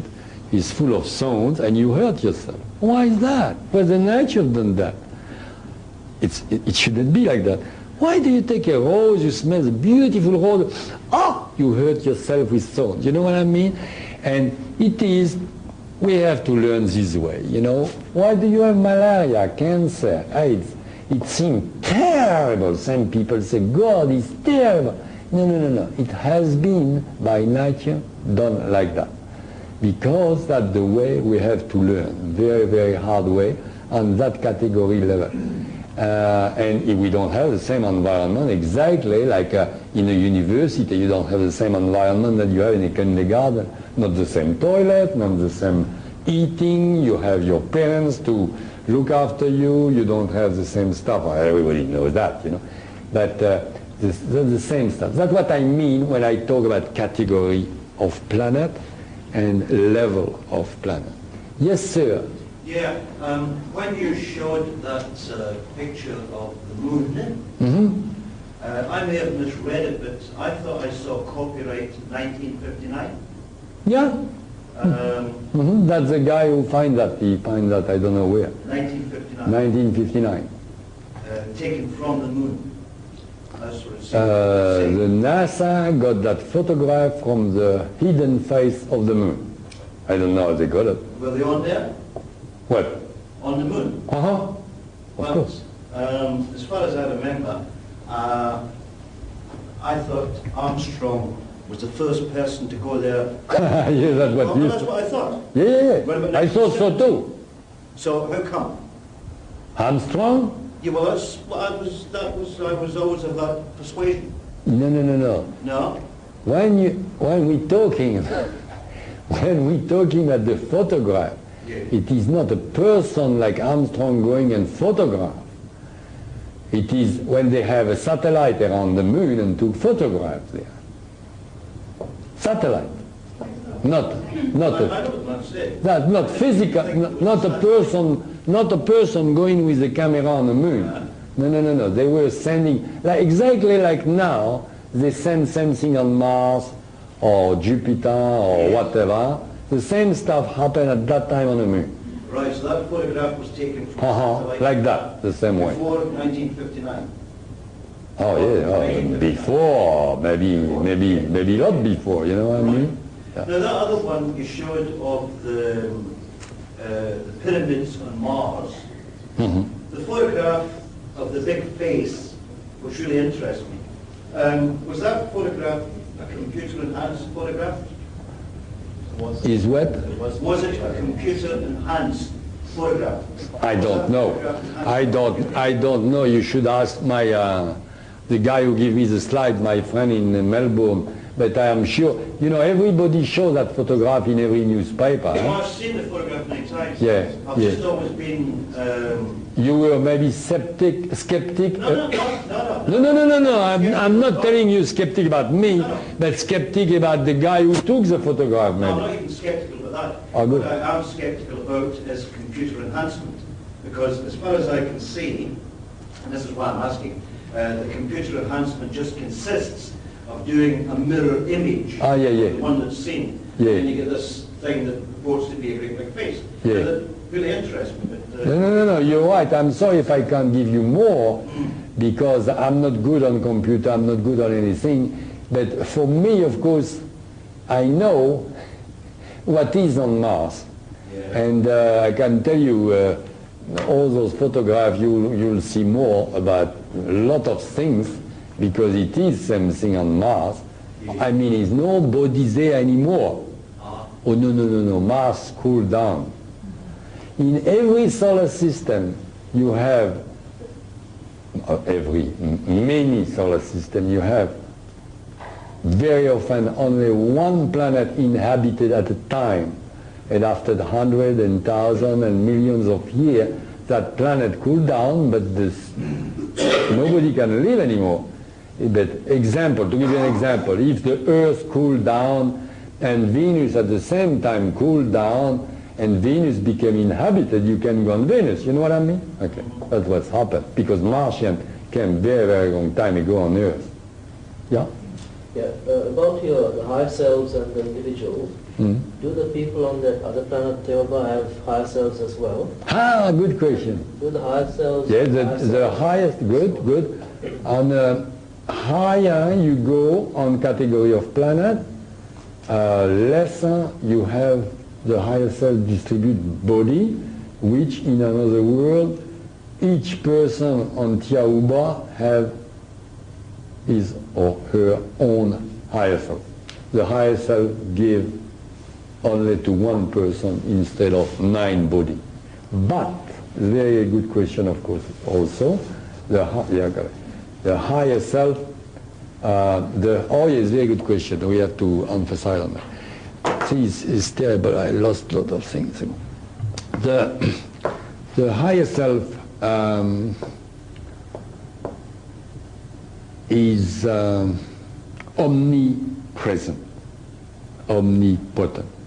It means, of course you understood already, if you have a person in New York who got the same higher self you have here, and the higher self of some person, your higher self has the possibility to help that person there and to help you here. So, if you like, it's a bit like people say Sai Baba can be at 10 places at the same time. It's exactly the same thing. Now, when we talk about higher self, please be free to ask everything you want from your higher self, pray your higher self. And that is a mistake is made all the time since century, because we've been conditioned with belief, religion, and so on and so on and so on. Everybody says, oh my God, pray God, and etc., etc. Very good, yeah, you can pray God. I'm going to ask you a question. Now I ask a question. In relationship to what you just said. I ask a question. Do you know in Australia the Minister of the Education? Amanda Vanstone. Good. Personally? No, thank you. I got you there. I caught you. Stop. I'm a naughty boy. You don't know him or her personally?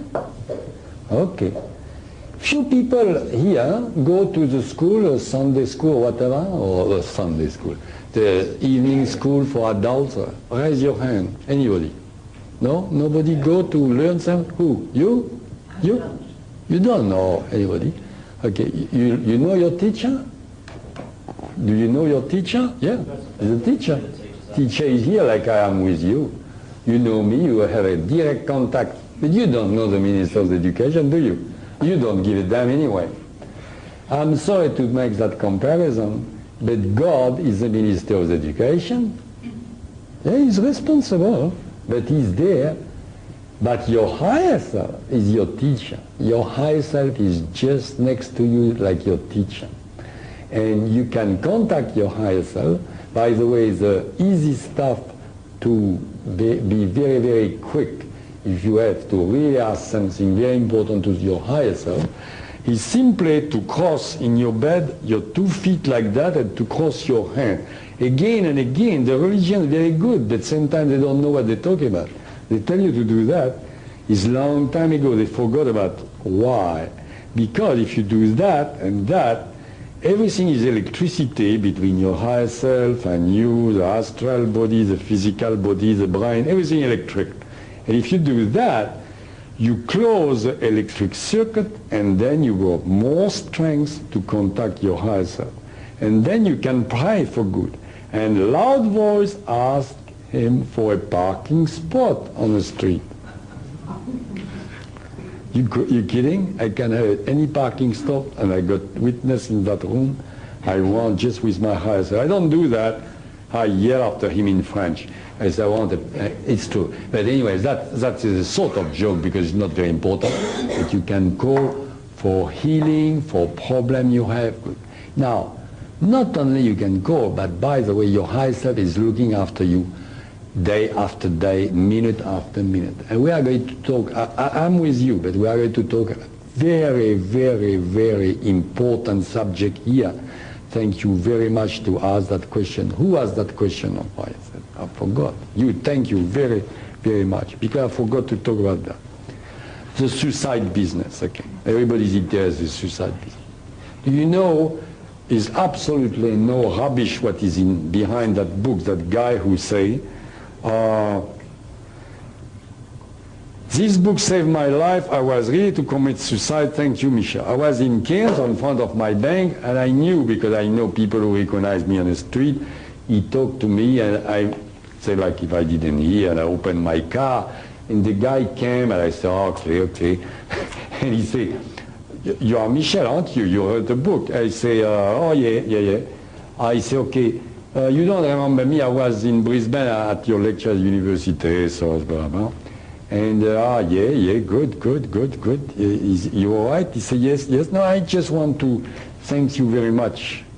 I say, yes, for what? He did to write the book. I say, okay, yeah, that's my pleasure, it's my job, you know. And he said, but it's more than that. And he came to me like that, and he said, I was going to commit suicide, and just at that moment, I start to read your book, and I wouldn't be here if I didn't read your book. Okay. So I became very touched, of course, and I shake his hand here. You all right? You remember when I told you, your higher self show you the video, and he show you the video for all your life, and your higher self erase everything, and you forget everything.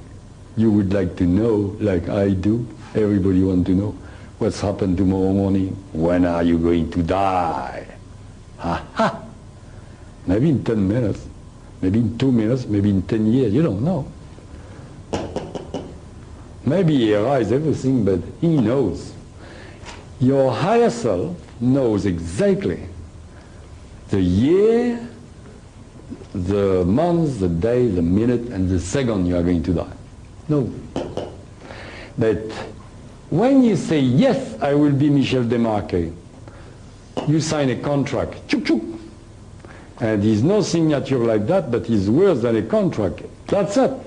You make a contract with your higher self, which is a part of yourself, and it's finished.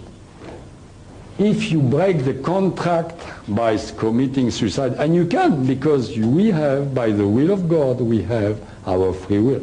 If you break the contract, he knows, and he's going to be not happy at all, and you have to reincarnate in 49 days, which is absolutely ridiculous, because it is a waste of time.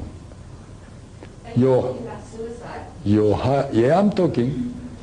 Your higher self here is never break the contract. Your higher self never ever break the contract, and your higher self say, I know he must die at 99 years, 2 months, 3 weeks, 2 hours and 5 seconds, and he makes sure you go there. He's protecting you. For that in religion they call it guardian angel. Your higher self is protecting you. The higher self is looking after you all the time. The famous story I give in a book when I say the taxi is broken, the guy go to the airport, take another taxi is broken. It's happened. You can read that in newspaper. And people say, oh my God, was lucky. Lord, what a coincidence. No coincidence. It was all the highest. The higher self can make the taxi break up. The higher self, you heard about Jesus Christ, miracle. The higher self can do every miracle Jesus Christ was doing on physical world. For that, if you read the Bible, it's good stuff in the Bible. Jesus Christ himself said, everything I do, you can do it yourself. He said that. So why do you say, no, he was Jesus Christ, I'm not Jesus Christ. No, he said. Why did he want to say that? He said that because he was doing effectively what we can do with the astral body and physical body and so on and so on and so on. It was an excellent question. So please try to hold, don't commit suicide, because it's a big waste of time. Example, I have to die in 2 hours, okay? Then I'm so unhappy, I commit suicide now. It's ridiculous. I'm going to reborn again and spend the 9 months in my mother's womb and blah, blah, blah, blah, blah. And I will be a baby called death. I will die after 2 hours when I will be dead. And for that baby dying very young, they are generally. You know, it's very complicated. Don't take me like to tell you the future, all that stuff, because it's very complicated. Everything in reincarnation is between your higher self and yourself. Nobody can know, and it is very complicated story, that story of reincarnation. I mean, complicated, complex each time for each individual. And by the way, I'm thinking about that, individuality. You have everybody. If we are 5 billion people on this planet, we are 5 billion, of course, of different astral body, having a different experience, a different learning. And I got a proof of that for Marie Carey-Anne. She liked proof. Everybody liked proof. I get a proof for that. Can you deny, anybody in this room deny, if we are 5 billion and 500 million people on this planet, we don't have 5 billion and 500 different fingerprints? You wouldn't dare to deny that, because everybody has a different fingerprints. And you know why? Because the higher self, the higher self and the astral body itself is building that fingerprints like an identity. And that is a sign, physical sign of what I say, spiritually we are 5 billion absolutely different people. Same looks alike, but they're not, because we have a different goal. Each person has a different goal.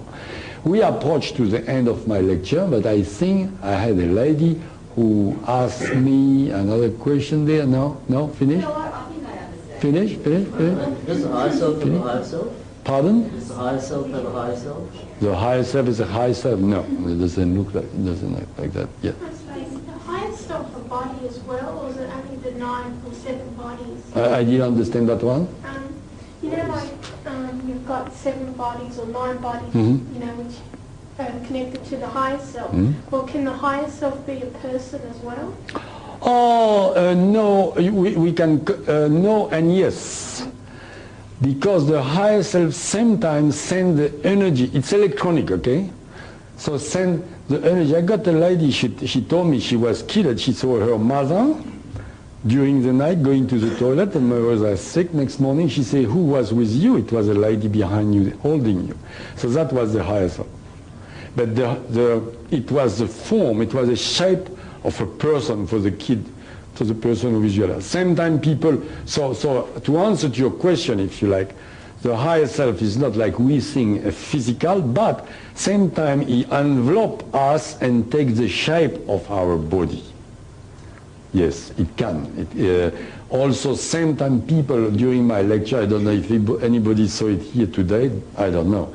But same time people see big sort of form next to me. It did happen a few times. And a lady, I don't want to embarrass her, and she's in this room today for the moment. And she told me yesterday evening, I was talking to her, facing her on the sofa, and she said, you don't feel anything? I said, no. She said, it's a very huge form behind you. I said, oh, for me, it's not really my highest self, that's a guide. I got 3 guides, you can have 3, 4, 5, everybody got guide. That is too long to explain. It's nothing, it's very nice entity in astral helping you, you know. It's nothing to, don't dream about ghosts or stuff like that. It's absolutely natural. Yes, madam? Obviously, spiritualism is the main message here. Don't go too fast, I'm not very intelligent. Obviously, spiritualism is the main message message. The main message. Yes, are people gradually changing, and have you been told to use other methods than what you are with your seminars to show people? To show people? Are you just instructed to do seminars in your book? Have you been instructed to do anything else? Oh, no, I don't instruct you to do anything. My book is, have you read the book? No. No. Okay. Where are we on the road to spiritualism? Where? No, well, good. I try to answer your question. I'm going to try to answer your question. I don't give really a trick to do anything. The point is here. Okay. Example. You people ask me that example. So look after just the spirituality, so we don't have to work anymore. Okay, we can go to the door and meditate all the day. That's absolutely false, because first of all, we are not, as I said before, a physical people who want to go and look after spirituality. We are spiritual people who took the form of this physical body to have a physical experience. But many times we forget about that. That's my message, their message. Now, we forget about it. But you have a physical body. That physical body, enjoy it. If you have $10 million in a bank, 100 million, whatever, they're good for you. It's perfect, and go for it. But the problem is, if you focus 24 hours per day on your 20, 100 or whatever $1 million, and you don't look inside yourself, never ever, and say, oh no, then you are wrong. You will die, be the richest woman or man in a cemetery, and the poorest in reincarnation, you will reincarnate in 49 days. And the trick in reincarnation is not to reincarnate. That was my answer. Now, I can't teach you, but I suggest people meditate and get in contact with their higher self and feel themselves as their real self inside themselves, the real astral body, contact. And by meditation is very good to time know where they came from and where they go, because finally to understand, you are exactly like the driver in a car. You know, you are inside your physical body. You use the physical body as an instrument to have a knowledge of something, and that's the beauty of it. We don't know what. For that is no good to go to the fortune teller, because if you remember, before to come in that physical body, you knew at that time what to learn, that everything been erased, and now every day is an adventure. So the best things to do during that adventure is to make the best of it. And I think that will finish my lecture for this evening. Yes? My question, Michel, goes back to the guardian angel. It's being said by psychic persons that there are guiding spirits around us. Pardon? I can't hear. Guiders, like guiding spirits around us. And intuition meant to come from them. Intuition? Intuition, yeah. Oh, yes, but we can talk a long time for the intuition. But the higher self is helping you all the time, give you intuition and stopping you doing that. But as I said before, you have to pray the higher self to have same time a bit of help. You know, some people feel a bit lost. You know, they totally lost. For that, many religions make a fortune, because people go together and somebody says same thing and they're not lost anymore. But religion are good for some people, because that help them. Religion is a congregation of people together, like we are here. We can help each other. There's nothing really wrong. Religion is bad if religion is brainwash people, or give. That's a very important thing. Thank you. Also, the fear. Religion is bad for fear, because religion wants the power, and tell you, be careful, you've got the devil, you've got Satan. Satan doesn't exist. Hell doesn't exist. The devil doesn't exist. He's nothing to be feared on anything on your life, anywhere. You don't have to be feared. Don't be scared of anything. It's a waste of time, and you can't be scared of anything. It's ridiculous. Don't be scared. You're scared of what? To be killed? Or be scared it's going to be hurt. Don't scare any kid. If you kill me now, I bless you, because I know what's going the other side. And I didn't commit suicide. So I am big bargain there. You want to shoot? Michel, question. I wanted to just know whether there is any difference. You want me to smile?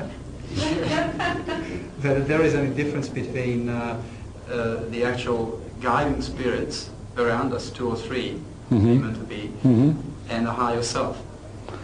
Yeah, the guides, they work hand in hand, if you like, with the higher self.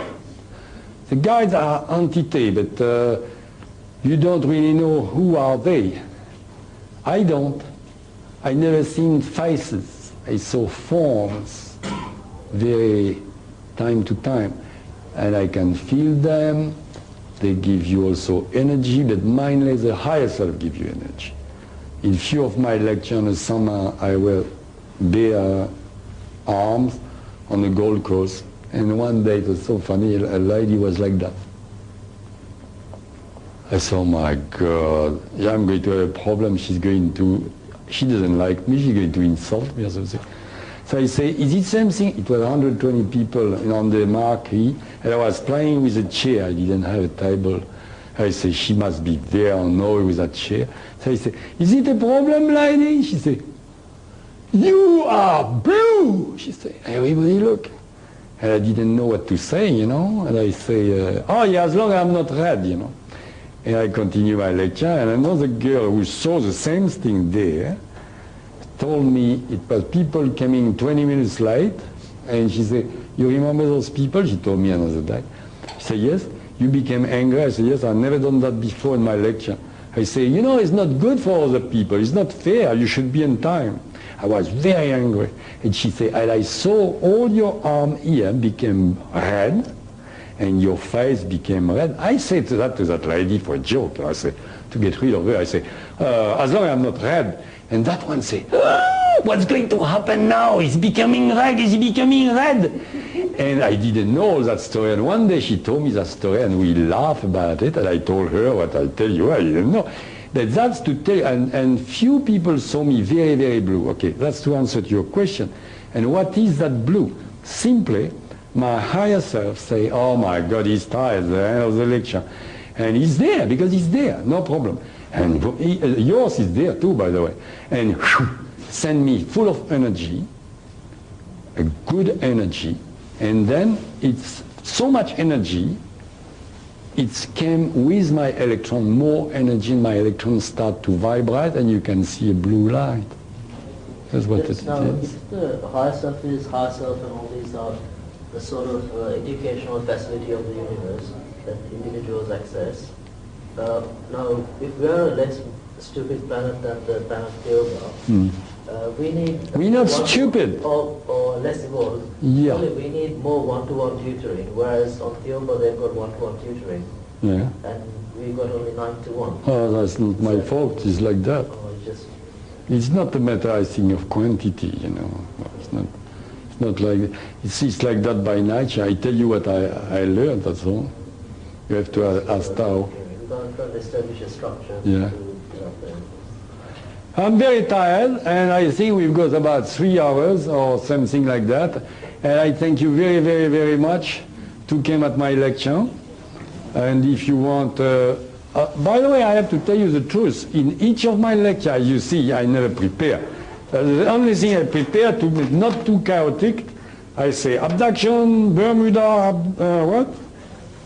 I don't know what even is that. Oh, go aboard the spacecraft, transubstantiation, Tiahuba, Doko, Ora, Master, Moon, Pyramid, and after that is a question. So I never prepare, because if you go in Paris and you see the Arc de Triomphe, I'm not going to prepare to tell people, so I remember everything, many things. So I never prepare. So what's happened with question everything, each of my, I got a guy on the Gold Coast. The guy is 6 foot something. You can't miss him, okay? He's from UFO people. He got the thing. He came at each of my lectures. So one day I was sick of that, and I said, "Excuse me." He said, "Yes." He said, "Aren't you bored? You came at about 16 of my lecture." And he said, "No." I said, "What do you mean?" He said, "Each time I came, I learned something new." I tell you that because people told me that. I don't know how I do that. I say, "Really? I thought I repeat always the same thing," and no. But it's interesting because people ask questions. Then I say, "Oh yes, I forgot that one." And for that, each time is different. Of course, same time I make fun, sometimes not just very good because I'm too tired. Today I was not too bad. Thank you very, very much. I felt your love. There's a lot of loving people this evening. Thank you very much. Thank you. No, don't applaud. But it's okay. Thank you very much.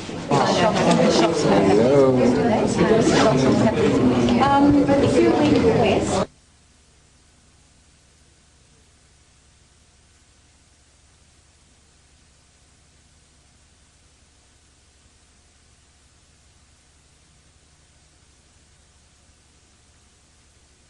whereabouts they can distribute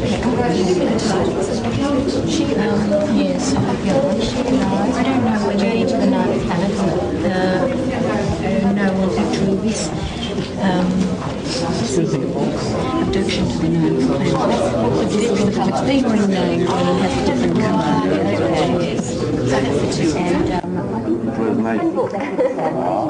You're a beautiful person, so what better author could you have to sign your book? Thank you very much.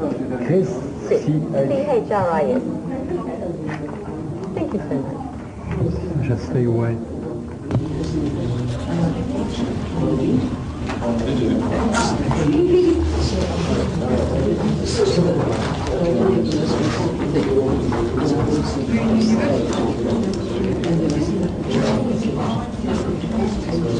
A special one, eh? Well, you're very special. I say special. And I think that planet is, and everything, oh yes. Beautiful. And we'll meet again in spirit. You want me to write that? A few nice words, please. Yeah.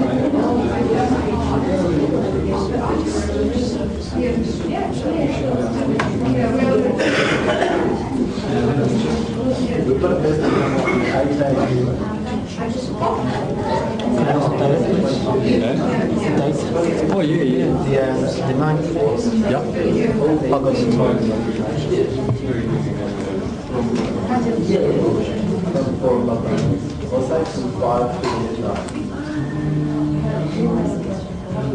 That's a big celebration.